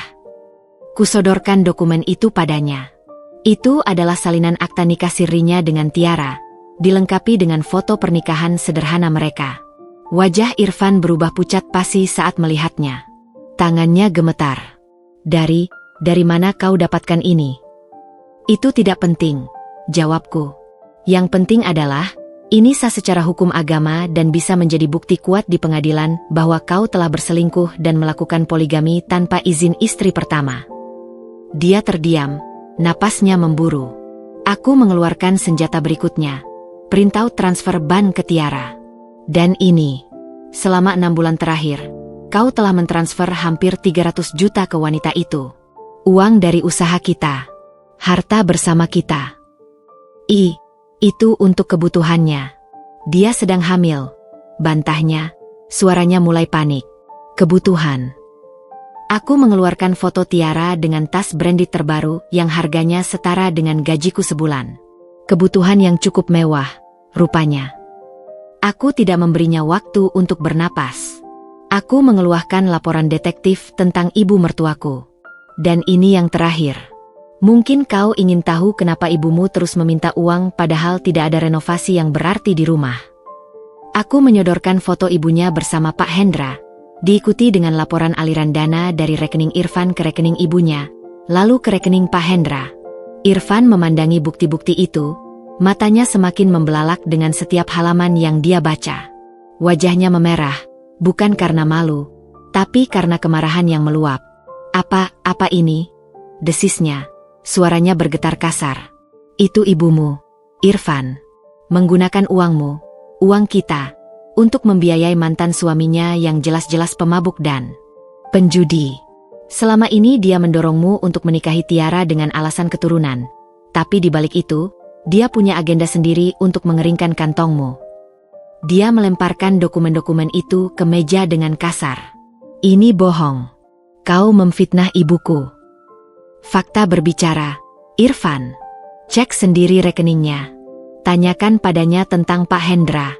Atau kau lebih memilih untuk terus dibodohi? Hardiku kini berdiri dan menatapnya dari atas. Dia terduduk kembali, seperti balon yang kempes. Semua energi dan pembelaannya menguap. Dia memegangi kepalanya, terlihat hancur. Tidak mungkin. Sekarang, ucapku, kembali duduk dengan tenang, menyatukan semua dokumen kembali ke dalam map. Ini tawaranku. Aku akan mengajukan gugatan cerai. Dengan semua bukti ini, posisiku sangat kuat. Kau tidak hanya akan kehilangan aku, tapi juga separuh, bahkan mungkin lebih, dari semua asetmu. Perusahaanmu bisa bangkrut karena harus membayar hutang-hutang ini. Dia menatapku, matanya penuh ketakutan. Apa yang kau inginkan? Aku mau cerai. Dengan damai. Dan aku mau separuh dari semua asetmu, termasuk saham di perusahaanmu, rumah ini, dan semua investasi kita. Jika kau tidak setuju, aku menatapnya dalam-dalam. Aku akan membawa semua bukti ini ke pengadilan dan ke media. Bayangkan bagaimana reputasimu, reputasi ibumu, dan reputasi perusahaanmu jika semua ini terbuka. Tiara yang sedang hamil itu juga tidak akan bisa menghindar dari skandal. Dia terdiam lama, memandangi map berisi bom waktu yang kubicarkan di depannya. Aku bisa melihat pertarungan dalam dirinya, antara kesetiaan pada ibunya, rasa tanggung jawab pada Tiara, dan ketakutannya kehilangan segalanya. Aku butuh waktu untuk berpikir, gumamnya akhirnya, suaranya lirih dan penuh kekalahan. Kau punya waktu sampai Senin depan, kataku, berdiri dan mengambil map itu. Setelah itu, Ibu Sari akan mengajukan gugatan. Pilihan ada di tanganmu, Irfan. Kehilangan separuh hartamu, atau kehilangan segalanya, termasuk harga diri dan reputasi. Aku berbalik dan berjalan meninggalkannya sendirian di ruang tamu yang semakin gelap. Aku tidak menoleh, meski kudengar suara isak tangisnya yang teredam. Tidak ada lagi rasa sakit atau belas kasihan. Yang ada hanyalah kepuasan melihat bahwa akhirnya, setelah sekian lama menderita dalam diam, aku bisa berdiri setara dan membuatnya merasakan sedikit dari rasa sakit yang telah dia timpakan padaku. Pertempuran mungkin belum selesai, tapi pertempuran besar pertama telah dimenangkan. Dan aku, Elisa, adalah pemenangnya. 3 hari setelah konfrontasiku dengan Irfan, suasana rumah bagai dihantui arwah. Irfan menghilang, tidak pulang dan tidak juga memberi kabar. Teleponnya tidak diangkat. Aku tahu dia sedang mengasingkan diri, mencerna semua kebenaran pahit yang kuaitapkan ke wajahnya. Aku tidak mengejarnya. Aku memberinya ruang untuk tenggelam dalam keputusannya sendiri. Ketenangan itu pecah pada Jumat pagi. Pintu rumah terbuka dengan kasar dan Irfan masuk dengan wajah yang hampir tidak kukenal. Matanya merah berkobar-kobar, napasnya berat, dan aura kemarahannya begitu pekat hingga bisa kurasakan dari seberang ruangan. Dia tidak peduli dengan keberadaanku, tapi berjalan langsung ke meja makan di mana aku sedang sarapan, dan melemparkan setumpuk dokumen ke atas meja. Apa ini, Elisa? Apa ini? Teriaknya, suaranya pecah dan penuh amarah. Aku dengan tenang meletakkan sendok, menyapu remah-remah roti dari serbet, sebelum memandang dokumen itu. Itu adalah laporan rekening koran ibunya, printout transfer, dan beberapa foto berkualitas buruk yang sepertinya diambil diam-diam dengan ponsel. Foto ibu mertuaku dan Pak Hendra sedang berpegangan tangan di sebuah warung kopi. Sepertinya kau sudah menemukan kebenaran sendiri, kataku dengan tenang. Aku tidak berbohong, bukan? Dia memukul meja dengan tinjunya, membuat gelas bergetar. Aku baru saja dari rumah ibu. Aku konfrontasi dia dengan semua ini. Dan kau tahu apa yang dia katakan? Aku mengangkat alis, menduga arah percakapan ini. Dia mengakuinya. Elisa. Dia bilang uang itu untuk jaga-jaga. Jaga-jaga kalau suatu hari aku memilihmu dan meninggalkannya. Dia tidak percaya padaku.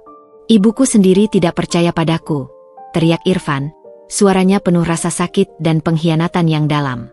Rupanya, pengkhianatan dari orang yang paling dia percayai ini lebih menyakitkan daripada semua tuduhanku. Aku bisa melihat betapa hancurnya dia. Di balik semua kesalahan dan kebodohannya, Irfan adalah seorang anak yang sangat menyayangi ibunya. Mengetahui bahwa ibunya telah menggunakannya, telah memanipulasinya untuk kepentingan pribadi, telah menghancurkan dunianya yang tersisa. Jadi, sekarang kau tahu bagaimana rasanya dikhianati oleh orang yang paling kau percayai, kataku, suaraku tetap datar, tanpa rasa kemenangan. Tiba-tiba, bel rumah berbunyi. Aku yang lebih dekat dengan pintu, berjalan untuk membukanya. Dan di sana, berdiri ibu mertuaku dengan wajah basah oleh air mata dan penuh kepanikan. Di belakangnya, Tiara dengan perutnya yang membesar, wajahnya cemberut dan tidak sabar. Irfan, ada di sini? Teriak Bu Wati, menyelipkan tubuhnya masuk sebelum kuizinkan. Dari ruang makan, Irfan membalas, aku di sini, Ibu. Apa lagi yang Ibu mau? Uang lagi untuk pacar Ibu. Bu Wati bergegas masuk, diikuti oleh Tiara. Ruang makan yang luas tiba-tiba terasa sempit. Nak, dengarkan Ibu. Bu Wati memulai, tangannya teracung. Tidak, teriak Irfan, memotongnya. Aku sudah mendengarkan Ibu terlalu banyak. Ibu yang memaksaku menikahi Tiara. Ibu yang menghancurkan pernikahanku. Dan Ibu malah mengkhianatiku dengan uangku sendiri. Tiara yang selama ini diam, menyeringai. Sudah, Irfan. Jangan bicara begitu pada ibumu. Yang penting sekarang, aku butuh mobil itu. Janjimu. Ibu, lihatlah. Irfan menunjuk ke arah Tiara. Wajahnya muak. Ini yang Ibu pilih. Wanita yang hanya memikirkan uang dan materi. Bu Wati, yang terjepit antara amarah anaknya dan tuntutan Tiara, menjadi semakin panik. Irfan, tolong, kita bicara baik-baik. Tidak ada yang baik-baik lagi, Ibu, hardik Irfan. Karena Ibu, aku kehilangan segalanya. Elisa, perusahaan yang sedang sakit, dan sekarang Ibu. Aku tidak mau tahu. Tiara mendesak, suaranya semakin tinggi. Aku hamil anakmu. Aku berhak mendapatkan yang terbaik. Ibu Wati, katakan padanya. Bu Wati, dalam keputusasaannya, berbalik pada Tiara. Bisa diam tidak, Tiara? Ini bukan waktunya. Buatku ini waktunya, balas Tiara dengan kasar. Kamu yang janji padaku hidup mewah kalau aku mau menikah dengan anakmu. Sekarang mana janjimu? Amukan Tiara itu sepertinya menjadi titik puncak bagi Bu Wati. Dalam kemarahan dan rasa frustrasi yang memuncak, Bu Wati mendorong Tiara dengan kasar. Diam kau. Ini semua gara-gara kau. Itu hanya sebuah dorongan kecil. Tapi cukup untuk mengejutkan Tiara yang sedang tidak seimbang karena beban perutnya yang besar. Kakinya tersandung karpet dan tubuhnya terjungkal ke lantai dengan suara gebuk yang keras dan mengerikan. Aaak, teriak Tiara, tangannya langsung memegangi perutnya. Wajahnya mendadak pucat, matanya membelalak ketakutan. Perutku, anakku. Dari bawah roknya, darah mulai mengalir, membentuk genangan merah yang perlahan-lahan membesar di lantai kayu yang terang. Ruang itu menjadi senyap, kecuali untuk erangan kesakitan Tiara. Bu Wati berdiri membeku, tangannya masih teracung, wajahnya tampak ngeri dengan apa yang baru saja dilakukannya. Irfan terpana, matanya tertuju pada genangan darah yang semakin luas. Tidak, bisik Bu Wati, tubuhnya mulai gemetar hebat. Irfan tiba-tiba tersentak. Tiara, teriaknya, berlutut di sampingnya. Tahan, sayang, aku akan panggil ambulans. Dia merogoh ponselnya dengan tangan gemetar, tetapi tampaknya terlalu panik untuk menekan nomor dengan benar. Aku, yang menyaksikan semua ini dari ambil pintu, merasa kakiku seperti tertanam di lantai. Ada rasa kengerian, tapi juga sebuah kepuasan yang gelap dan tidak bisa kuhindari. Karma telah datang dengan cara yang paling tragis dan tidak terduga. Mereka yang merencanakan, mereka yang memanipulasi, mereka yang serakah, pada akhirnya saling menghancurkan. Aku mengambil ponselku dari saku. Jari-jariku tidak gemetar. Dengan tenang, aku memencet nomor darurat. Sementara Irfan berusaha menenangkan Tiara yang semakin lemah, dan Bu Wati hanya bisa terduduk lemas di lantai, menatap kosong pada tangan yang telah mendorong calon cucunya menuju ajal. Ambulans? Saya butuh bantuan medis segera. Rumah sakit itu menjadi panggung bagi drama tragedi kami selanjutnya. Aku menyusul mereka dengan mobilku sendiri, bukan karena rasa belas kasihan, tapi lebih karena sebuah kebutuhan untuk menyaksikan akhir dari babak ini dengan mataku sendiri. Lorong-lorong steril yang berbau disinfektan terasa seperti terowongan menuju sebuah realitas baru yang pahit. Ketika aku tiba, Irfan dan Bu Wati sudah ada di sana. Irfan mondar-mandir di depan pintu ruang gawat darurat seperti harimau yang terkungkung. Tangannya penuh dengan noda darah Tiara yang sudah mengering. Bu Wati duduk kaku di bangku plastik. Wajahnya masih pucat dan kosong. Bibirnya komat-kamit berdoa atau mungkin mengutuki dirinya sendiri. Elisa. Irfan mendekatiku saat melihatku datang. Matanya liar. Darahnya banyak sekali. Dia terus memegangi perutnya, menangis. Aku tidak menjawab, hanya menatapnya dingin. Aku duduk di bangku yang agak jauh dari mereka, mengamati. Beberapa menit kemudian, seorang dokter dengan wajah lelah keluar dari balik pintu swing. Wajahnya yang muram sudah mengatakan segalanya sebelum dia membuka mulut. Keluarga pasien Tiara, tanyanya. Iya, dokter. Saya suaminya, sahut Irfan cepat, sementara Bu Wati berdiri dengan gemetar. Dokter, bagaimana cucu saya? Tanya Bu Wati, suaranya bergetar penuh harap yang putus asa. Sang dokter menghela napas berat. Kami sudah berusaha semampu kami. Tapi perdarahannya terlalu hebat, dan plasenta terlepas sebelum waktunya akibat trauma jatuh. Dia memandang mereka bergantian, dengan tatapan penuh simpati yang membuatku merasa jijik. Kami tidak bisa menyelamatkan bayinya. Dia meninggal dalam kandungan.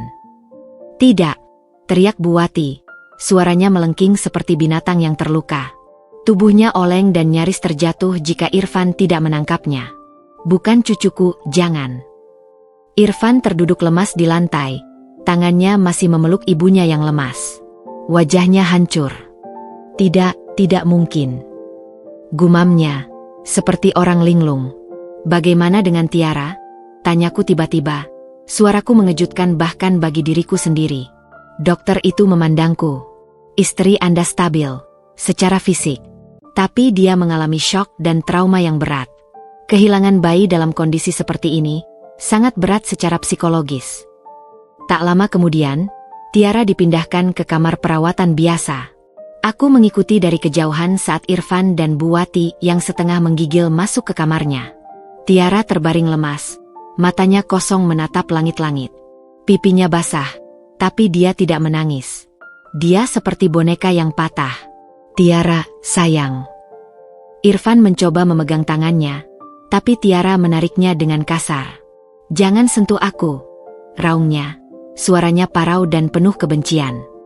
Pergi. Anakku mati karena kalian. Kalian bunuh anakku. Ibu tidak sengaja, nak. Isak Bu Wati, mendekati tempat tidur. Jangan panggil aku nak, teriak Tiara, duduk setengah terbaring, matanya membara. Kau yang dorong aku. Kau bunuh cucimu sendiri.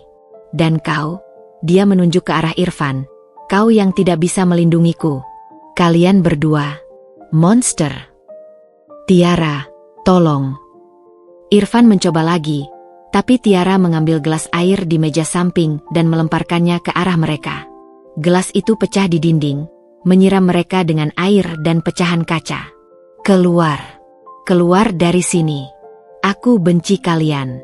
Aku ingin mati saja, jeritnya histeris. Sebelum para perawat bergegas masuk dan menenangkannya dengan obat penenang. Irfan dan Bu Wati keluar dari kamar dengan wajah hancur dan bingung, diikuti oleh caci maki Tiara yang masih terdengar samar-samar. Mereka berdiri di lorong, dua sosok yang terlihat tua dan rapuh dalam sekejap. Bayi yang selama ini menjadi alasan utama, pembenaran bagi semua pengkhianatan dan kebohongan, telah pergi selamanya. Fondasi rapuh yang mereka bangun, atas nama keluarga, atas nama keturunan, runtuh berantakan dalam satu dorongan yang gegabah. Aku berbalik dan berjalan meninggalkan rumah sakit. Di parkiran, aku berdiri sebentar, menghirup udara kota yang pengap. Tidak ada rasa kemenangan. Tidak ada sukacita. Hanya sebuah kekosongan yang dalam dan sebuah pelajaran keras tentang betapa berbahayanya memainkan api nafsu dan manipulasi. Rumah yang mereka bangun atas dasar kepalsuan kini telah menjadi kuburan bagi harapan dan impian mereka sendiri. Dan aku, yang pernah menjadi korban dalam rumah itu, kini adalah satu-satunya yang bebas. Bebas dari kebohongan, bebas dari racun yang mereka sebut keluarga, dan bebas untuk memulai babak baru dalam hidupku. Babak di mana aku tidak akan lagi menjadi bidak dalam permainan orang lain. Kegelapan sepertinya telah menyelimuti setiap aspek kehidupan Irfan. Dalam beberapa minggu setelah insiden keguguran Tiara, aku menyaksikan dari kejauhan bagaimana hidupnya berubah drastis. Dia jarang pulang ke rumah, dan ketika pulang, tubuhnya mengeluarkan bau alkohol yang menyengat. Tatapannya kosong, dan dia sering terdengar berbicara sendiri di ruang kerjanya. Beban yang dia pikul, kehilangan anak, Tiara yang membencinya, pengkhianatan ibunya, dan ancaman perceraian dariku, telah menghancurkannya secara mental. Suatu pagi, aku dikejutkan oleh telepon dari Pak Anton, direktur keuangan di perusahaan Irfan. Suaranya terdengar panik.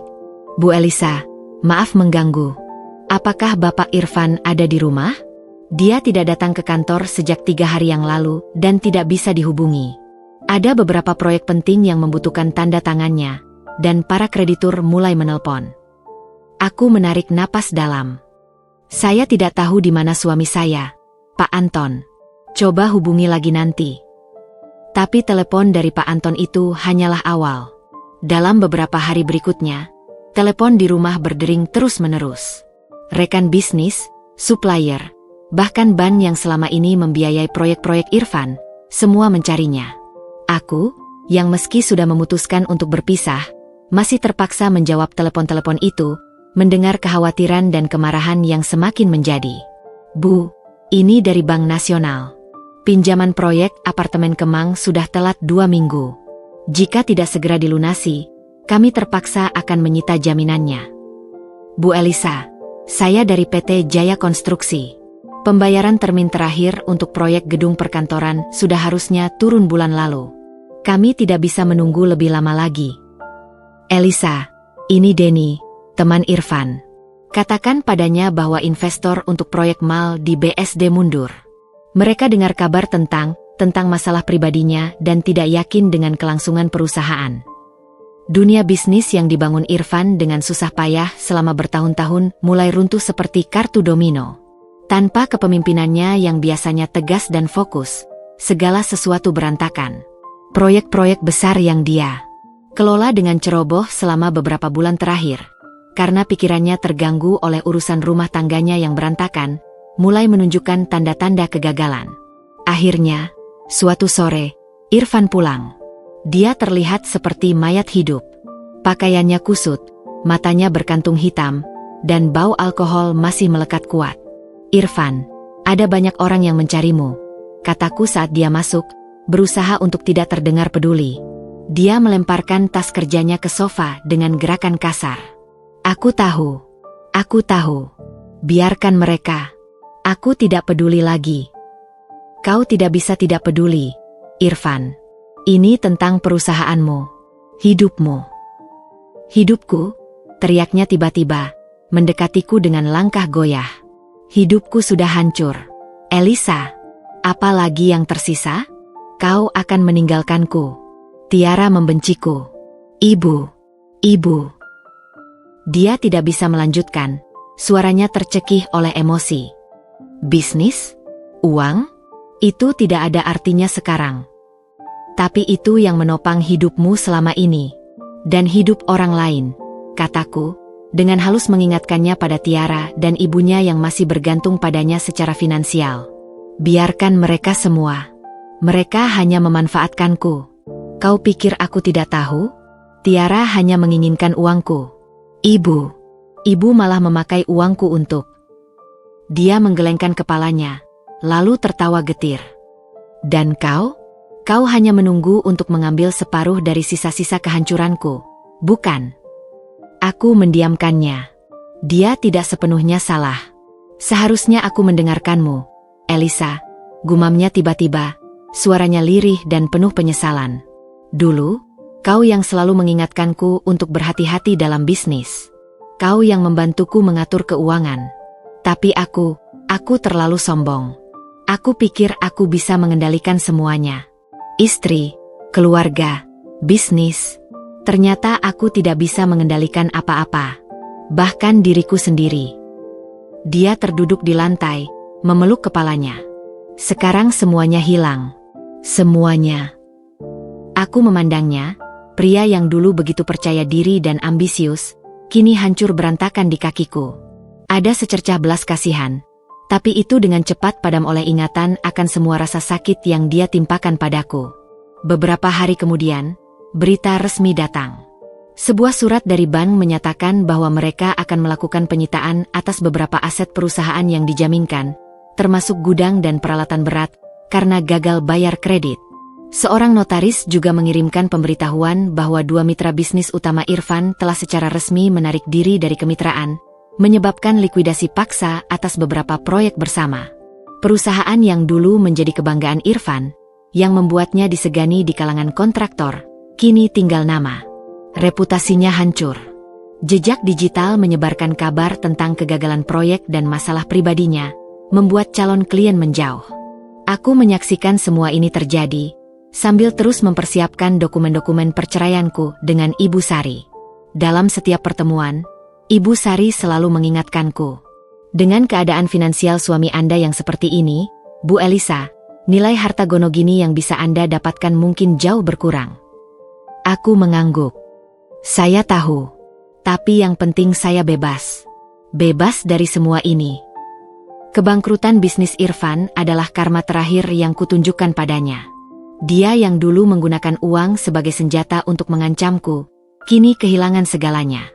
Dia yang memilih untuk membangun menara di atas pasir dengan dasar kebohongan, kini menyaksikan menara itu runtuh menimpanya sendiri. Dan aku, meski secara finansial mungkin tidak mendapatkan apa yang sepenuhnya menjadi hakku, mendapatkan sesuatu yang jauh lebih berharga, kebebasan dan kepuasan melihat bahwa keadilan, meski terkadang datang dengan cara yang kejam, akhirnya ditegakkan. Hampir sebulan telah berlalu sejak tragedi di rumah sakit. Kehidupan di rumah kami, atau lebih tepatnya, rumahku sekarang, berjalan dalam ritme yang sunyi dan teratur. Proses perceraian sedang berjalan, meski melambat karena kekacauan finansial di pihak Irfan. Aku telah mengambil alih kendali penuh atas rumah ini, mengubah kamar tamu menjadi kamar kerjaku, dan perlahan-lahan menghapus jejak keberadaan Irfan dari setiap sudutnya. Suatu sore, ketika aku sedang menyusun proposal untuk kafe yang ingin kubuka, sebuah impian yang tertunda sejak lama, bel pintu berbunyi. Aku mengintip melalui jendela dan terkejut melihat sosok yang berdiri di depan pintu. Tiara. Dia terlihat sangat berbeda dari wanita sombong yang kukenal. Dia lebih kurus, wajahnya pucat tanpa riasan, dan matanya yang dulu penuh percaya diri kini tampak sayu dan kosong. Dia mengenakan busana sederhana, jauh dari kesan mewah yang selalu ditampilkannya. Dengan hati-hati, aku membuka pintu. "Apa yang kau lakukan di sini?" tanyaku, tidak menyembunyikan keherananku. "Elisa," ucapnya, suaranya lemah dan serak. Bisa kita bicara sebentar?" Aku mempertimbangkannya sejenak. Rasa ingin tahuku mengalahkan keenggananku. "Masuklah." Tapi hanya sebentar. Dia masuk dengan langkah pelan, matanya melirik sekeliling ruangan seolah mencari sesuatu, atau seseorang. "Irfan tidak di sini." "Sudah lama tidak." "Sepertinya dia tinggal di kontrakanmu," jawabku singkat, menutup pintu. Dia menggeleng, duduk di ujung sofa dengan tubuh yang tegang. "Tidak. Dia jarang ke sana sejak kejadian itu." Dia menunduk, tangannya meremas ujung bajunya. Aku tidak tahu harus pergi kemana. Aku tidak punya siapa-siapa di kota ini." Aku duduk di seberangnya, melipat tangan di atas pangkuanku. "Lalu kenapa kau datang ke sini? Bukankah aku adalah orang terakhir yang ingin kau temui?" Dia menarik napas dalam, seolah mengumpulkan keberanian. Aku datang untuk meminta maaf." Aku terdiam, membiarkan kata-katanya menggantung di udara. Aku tidak akan mempermudahnya. Aku tahu ini tidak berarti apa-apa sekarang. Tapi, aku harus mengatakannya. Dia menatap tangannya yang masih gemetar. Aku salah, Elisa. Aku bersalah telah merusak pernikahanmu. Kau pikir ini hanya tentang merusak pernikahan? Potongku, tidak bisa menahan diri. Ini tentang menghancurkan hidup seseorang. Tentang mengambil harga diri seseorang. Aku tahu, teriaknya, dan untuk pertama kalinya, ada emosi asli dalam suaranya, rasa sakit yang dalam. Dan sekarang aku membayarnya. Elisa, aku kehilangan segalanya. Bayiku, calon anakku. Suaranya tercekik, dan dia menutup wajah dengan tangan. Itu adalah hukumanku. Hukuman untuk semua yang telah kulakukan. Aku membiarkannya menangis sebentar. Tidak ada rasa senang melihat penderitaannya, tapi juga tidak ada dorongan untuk menghiburnya. Setelah isak tangisnya mereda, dia melanjutkan dengan suara bergetar. Mereka memanfaatkanku. Elisa. Ibu Wati, dia yang mendatangiku pertama kali. Dia bilang putranya sangat kaya tapi tidak bahagia karena istrinya mandul. Dia janji padaku kehidupan mewah, status sebagai istri seorang pengusaha sukses. Aku berasal dari keluarga sederhana. Elisa. Aku tergiur. Aku lelah hidup susah. Dia mengangkat wajahnya, matanya basah. Dan Irfan, dia tidak pernah berencana untuk meninggalkanmu. Dia bilang padaku, hanya untuk anak, Tiara. Elisa tetap yang utama. Aku bodoh. Aku percaya pada omong kosong mereka. Aku pikir dengan hamil, aku bisa mengikatnya. Tapi ternyata... Dia menghela napas getir. Aku hanya alat bagi mereka. Alat untuk mendapatkan cucu. Dan ketika alat itu rusak, dia menunjuk dirinya sendiri. Mereka buang. Aku mendengarkan, menganalisis setiap kata. Ada kebenaran dalam pengakuannya. Itu cocok dengan apa yang telah kuketahui dari investigasiku. Ibu Wati adalah dalangnya, dan Irfan adalah pengecut yang tidak bisa berkata tidak pada ibunya. Tapi itu tidak sepenuhnya membebaskan Tiara. Kau bukan korban yang tidak bersalah, Tiara, kataku dengan tegas. Kau juga punya pilihan. Kau bisa menolak. Kau bisa pergi. Tapi kau memilih untuk masuk ke dalam permainan mereka karena kau melihat keuntungannya. Kau dengan senang hati menginjak-injakku untuk naik ke posisi yang kau inginkan. Dia mengangguk pelan, tidak menyangkal. Aku tahu. Aku serakah. Aku egois. Dan sekarang, lihatlah aku. Tidak punya uang karena Irfan bangkrut. Tidak punya rumah karena kontrakannya tidak bisa diperpanjang. Tidak punya anak. Dan yang paling menyakitkan, dia memandangku dengan tatapan hampa. Aku menyadari bahwa selama ini, satu-satunya orang yang diperlakukan lebih buruk dariku di tengah kekacauan ini adalah kamu. Dan kamu bahkan tidak melakukan kesalahan apa-apa. Dia berdiri, tubuhnya masih terlihat lemah. Aku tidak mengharapkan maafmu, Elisa. Aku hanya ingin kamu tahu bahwa aku menyesal. Dan aku akan pergi dari hidup kalian. Aku akan pulang ke kampung orang tuaku. Mungkin di sana, aku bisa mulai lagi. Dia berjalan menuju pintu, lalu berhenti. Satu hal lagi. Ibu Wati, dia sebenarnya takut padamu. Elisa.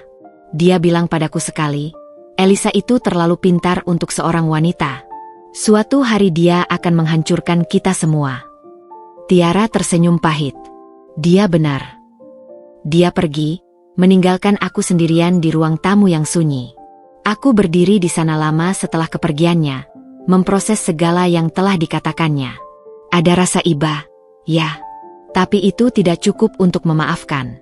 Pengakuan dan penyesalannya datang terlalu terlambat, setelah semua kerusakan terjadi. Namun, satu hal yang dikatakannya mengiang di telingaku. Satu-satunya orang yang diperlakukan lebih buruk dariku di tengah kekacauan ini adalah kamu. Dan untuk pertama kalinya, aku benar-benar merasakan sebuah pembebasan. Aku adalah korban. Tapi aku tidak akan selamanya menjadi korban. Aku telah bangkit, dan aku akan terus melangkah maju, sementara mereka yang telah menyakitiku tenggelam dalam kekacauan yang mereka ciptakan sendiri. Pengakuan Tiara hanyalah sebuah konfirmasi bahwa di tengah semua kebohongan dan manipulasi, kebenaran akhirnya terungkap. Dan kebenaran itu membebaskanku. Kekacauan dalam hidup Irfan mencapai puncaknya. Dengan perusahaan yang bangkrut, reputasi hancur, dan hubungan dengan Tiara serta ibunya yang sudah tidak bisa diperbaiki, dia seperti kapal yang tenggelam tanpa skoci. Aku, di sisi lain, telah menemukan ketenangan dan kekuatan dalam kesendirian. Persiapan pembukaan kafeku sudah pada tahap akhir, dan pertemuanku dengan Ibu Sari semakin intens untuk menyelesaikan proses perceraian. Suatu sore, Irfan akhirnya pulang. Dia tidak menelpon atau memberi kabar sebelumnya. Aku sedang di dapur membuat secangkir teh ketika kudengar pintu depan terbuka. Dia masuk dengan langkah gontai, wajahnya yang dulu gagah kini tertutup janggut yang tidak terurus, dan pakaiannya terlihat lusuh. Dia tampak 10 tahun lebih tua. "Elisa," ucapnya, suaranya parau. Dia berdiri di ambang pintu dapur, seolah ragu untuk masuk. Aku mengangguk, tidak menunjukkan emosi. "Irfan, bisa kita bicara?" Aku membawakan tehku ke ruang tamu dan duduk. Dia mengikutiku, duduk di seberangku dengan tubuh yang terlihat lunglai. Dia memulai, tangannya menggenggam erat lututnya. "Aku sudah tidak punya apa-apa lagi, Elisa." Aku menyesap tehku, menunggunya melanjutkan. "Perusahaan bangkrut. Aku punya hutang di mana-mana. Aset-aset yang bisa disita, sudah disita. Bahkan..." Dia tertawa getir. "Kontrakan Tiara pun sudah kosong. Katanya dia pulang kampung." "Aku tahu," kataku singkat. Dia menatapku, matanya penuh keheranan bercampur rasa sakit. "Kau tahu segalanya, ya? Seperti biasa. Kau selalu yang paling pintar." "Ini bukan tentang siapa yang lebih pintar, Irfan. Ini tentang konsekuensi." Dia mengangguk pelan, menundukkan kepalanya. "Aku tahu. Dan aku menyerah." Dia menarik napas dalam. "Aku setuju dengan semua syarat perceraianmu. Ambil saja separuh dari apa yang tersisa. Meskipun yang tersisa mungkin hanya hutang." Ibu Sari sudah memperingatkanku tentang ini. Dengan keadaan finansial Irfan yang seperti ini, mungkin tidak banyak yang bisa kudapat. Tapi itu tidak lagi menjadi prioritas utamaku. "Aku tidak ingin hutangmu, Irfan," kataku. "Aku hanya ingin kebebasanku. Dan rumah ini." Dia memandangku, lalu memandang sekeliling ruangan. "Rumah ini satu-satunya yang tidak kujaminkan. Karena ini adalah rumah kita." Suaranya terpecah. "Ambil saja. Aku tidak pantas tinggal di sini lagi." Ada keheningan yang panjang antara kami. Dulu, di ruangan ini, kami pernah tertawa, berbagi mimpi, dan membangun rencana untuk masa depan. Kini, yang tersisa hanya kenangan pahit dan dua orang asing yang saling menyakiti. "Bagaimana dengan ibumu?" tanyaku, meski sebenarnya sudah tahu jawabannya. Dia menghela napas berat. "Ibu, dia tinggal di rumahnya di kampung. Aku tidak sering menelpon. Setelah kejadian dengan Tiara, hubungan kami tidak pernah sama lagi." Dia memandang tangannya.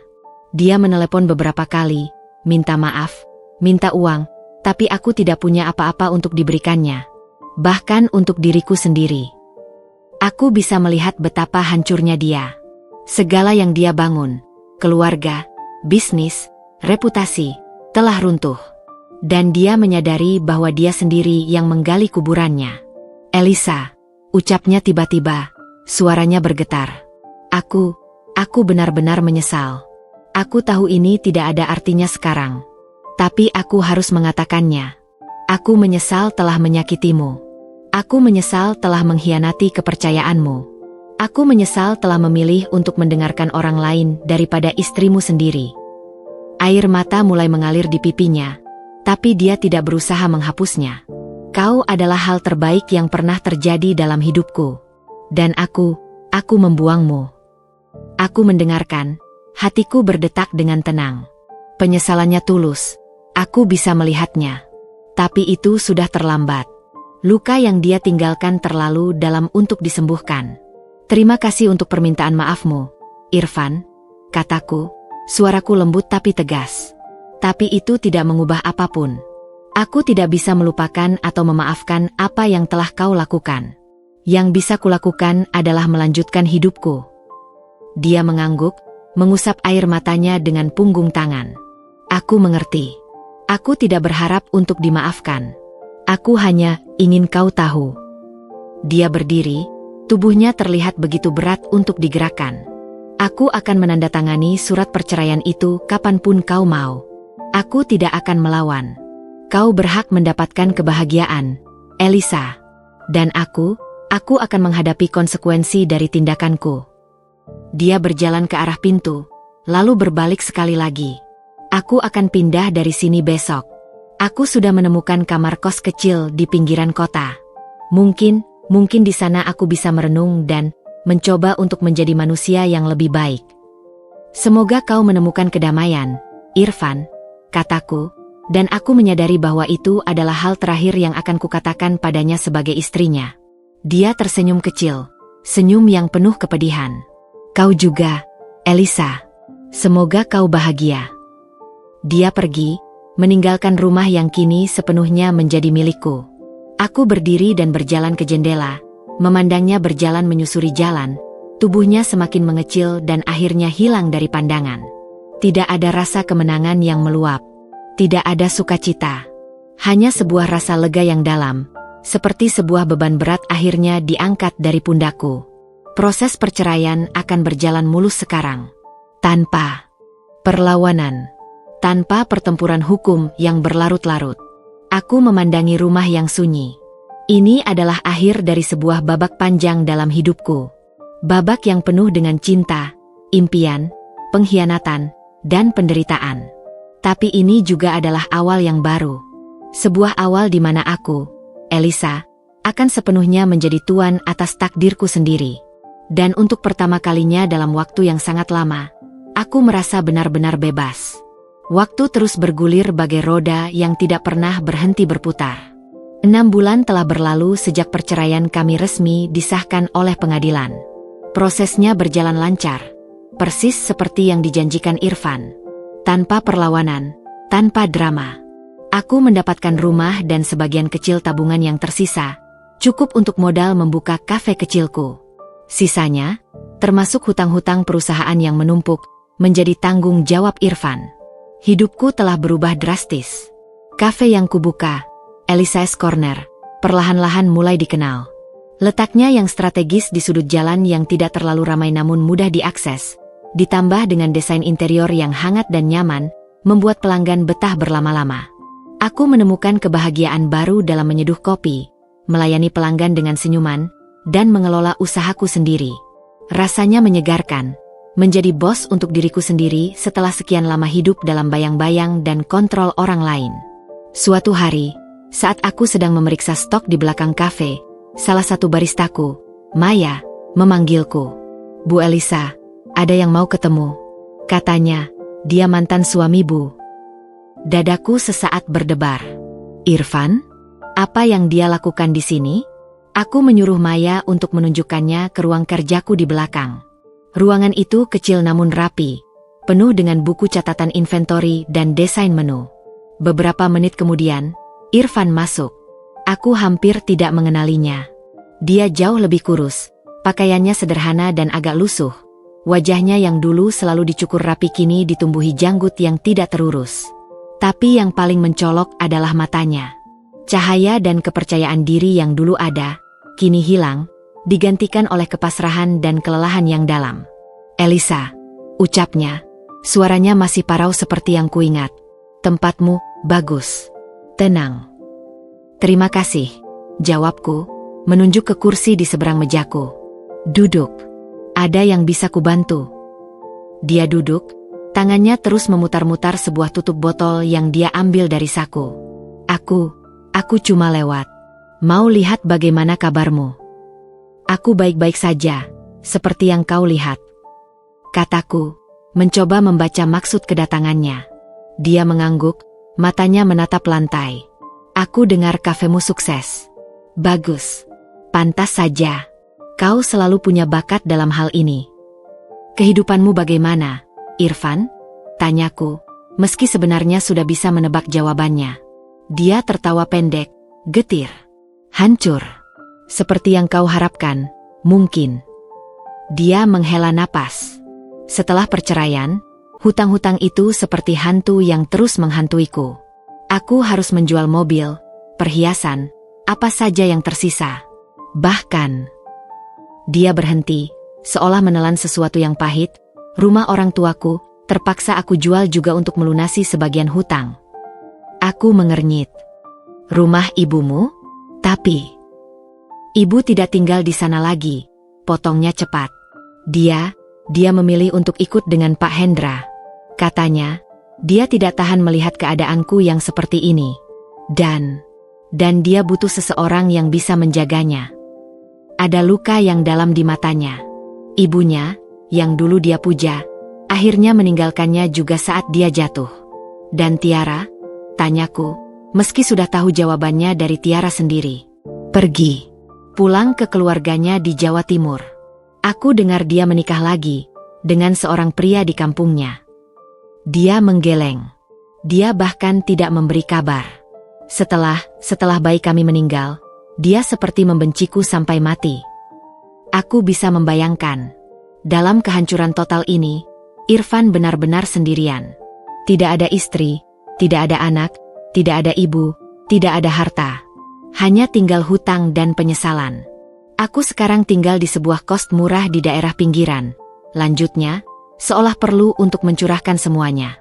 Bekerja sebagai supervisor lapangan di sebuah proyek konstruksi kecil. Gajinya tidak seberapa, tapi cukup untuk hidup sederhana dan mencicil hutang sedikit-sedikit. Dia akhirnya menatapku, dan untuk pertama kalinya, aku melihat kerendahan hati yang tulus di matanya.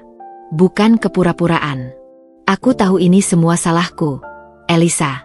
Aku yang serakah. Aku yang lemah. Aku yang tidak bisa menghargai apa yang kumiliki. Air mata menggenang di matanya. Dan lihatlah sekarang. Aku kehilangan semuanya. Kau, bisnisku, ibuku, segalanya. Ini adalah karma. Karma yang sepenuhnya pantas untukku.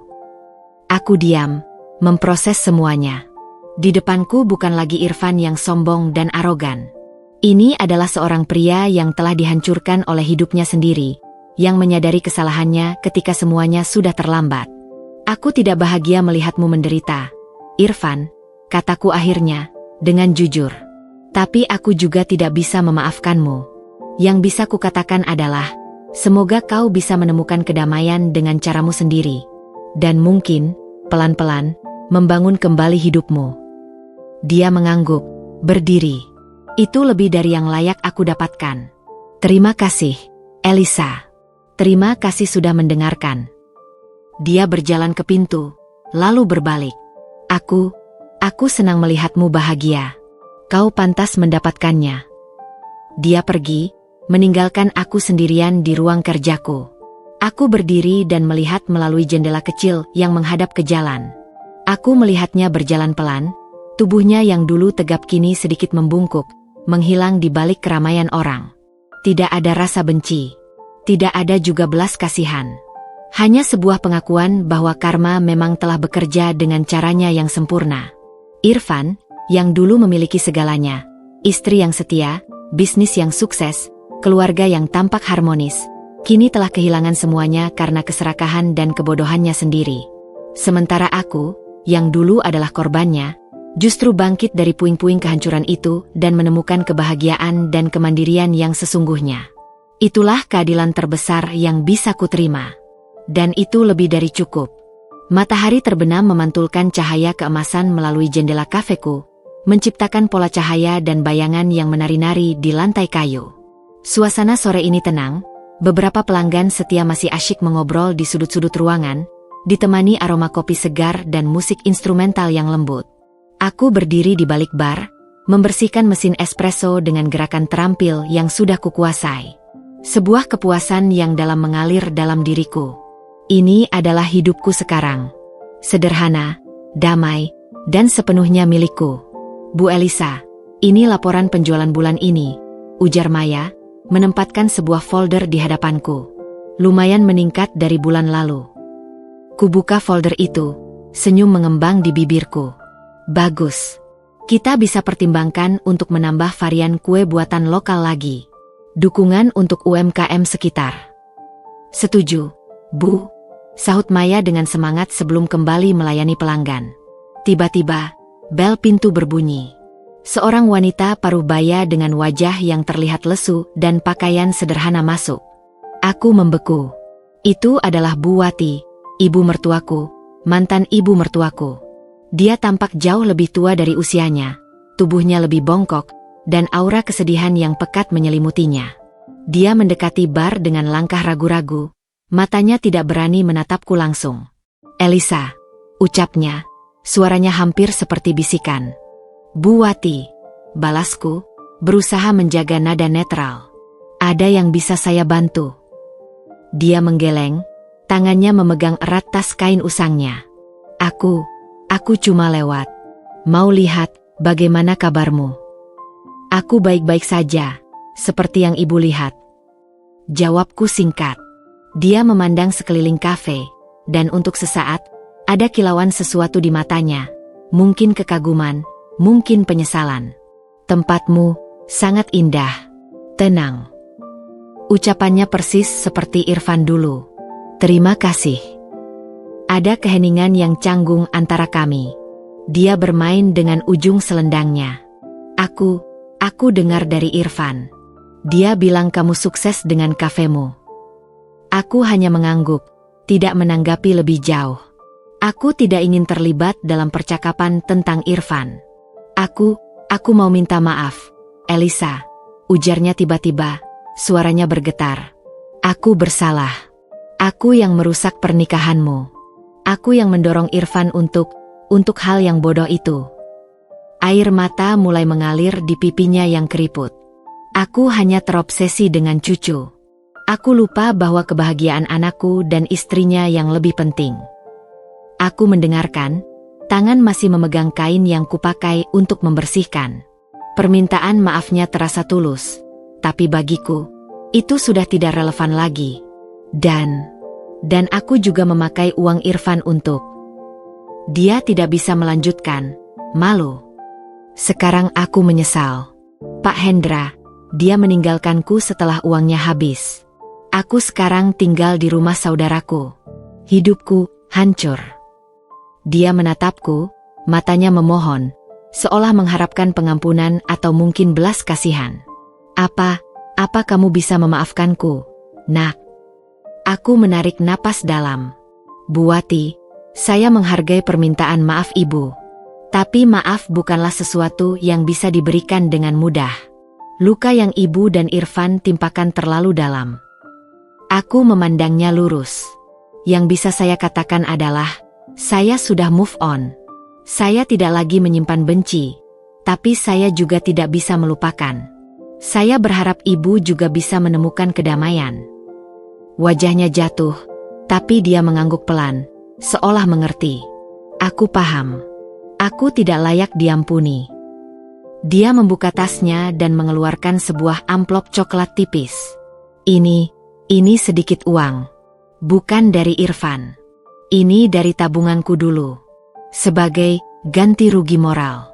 Mungkin bisa untuk tambahan modal kafemu. Aku menggelengkan kepala. "Tidak, Bu. Simpan saja untuk kebutuhan ibu sendiri. Saya tidak butuh itu." Dia terdiam sejenak, lalu memasukkan kembali amplop itu ke dalam tas. "Baiklah." Dia berbalik untuk pergi, lalu berhenti. "Elisa, kamu memang wanita yang kuat. Lebih kuat dari yang pernah aku bayangkan. Irfan, dia kehilangan mutiara." Dia pun pergi, meninggalkan kafe dengan langkah gontai. Aku menghela napas. Kedatangannya adalah pengingat akan masa laluku, tapi tidak lagi menyakiti. Maya mendekatiku, wajahnya penuh tanya. "Baik-baik saja, Bu." Aku tersenyum, sebuah senyum yang tulus dan lega. "Lebih dari baik, Maya. Jauh lebih baik." Malam itu, setelah kafe tutup dan semua karyawan sudah pulang, aku duduk sendirian di teras belakang kafe yang kecil. Sebuah taman mini dengan beberapa pot tanaman herbal dan bunga-bunga sederhana. Aku memegang segelas teh chamomile hangat, menatap bintang-bintang yang mulai bermunculan di langit malam. Tidak ada lagi amarah. Tidak ada lagi dendam. Tidak ada lagi rasa sakit yang menggerogoti. Yang ada hanyalah rasa syukur. Syukur karena telah melewati badai terbesar dalam hidupku. Syukur karena diberikan kekuatan untuk bangkit. Syukur karena bisa menemukan kebahagiaan dalam kesederhanaan dan kemandirian. Mereka, Irfan, Bu Wati, Tiara, telah menjadi bagian dari cerita hidupku, sebuah bab yang kelam dan menyakitkan. Tapi bab itu sudah berakhir. Aku tidak lagi menjadi Elisa yang lemah, yang korban, yang direndahkan. Aku sekarang adalah Elisa, pemilik kafe yang sukses, seorang wanita mandiri yang mengendalikan hidupnya sendiri, dan seorang penyintas yang telah menemukan arti kebahagiaan yang sesungguhnya. Aku menengadah ke langit, menghirup udara malam yang segar. Masa depan terhampar di depanku, penuh dengan kemungkinan dan harapan. Aku sudah siap untuk menyambutnya. Dan untuk pertama kalinya dalam waktu yang sangat lama, aku merasa benar-benar utuh dan bebas. Luka-luka itu akan selalu ada, tapi mereka telah berubah menjadi luka yang sudah sembuh, mengingatkanku pada kekuatan yang kupunya untuk bertahan dan menjadi lebih baik. Hidup ini memang tidak mudah, tapi aku telah membuktikan pada diriku sendiri, dan pada dunia, bahwa aku lebih kuat dari segala rintangan. Dan itu adalah kemenangan terbesarku.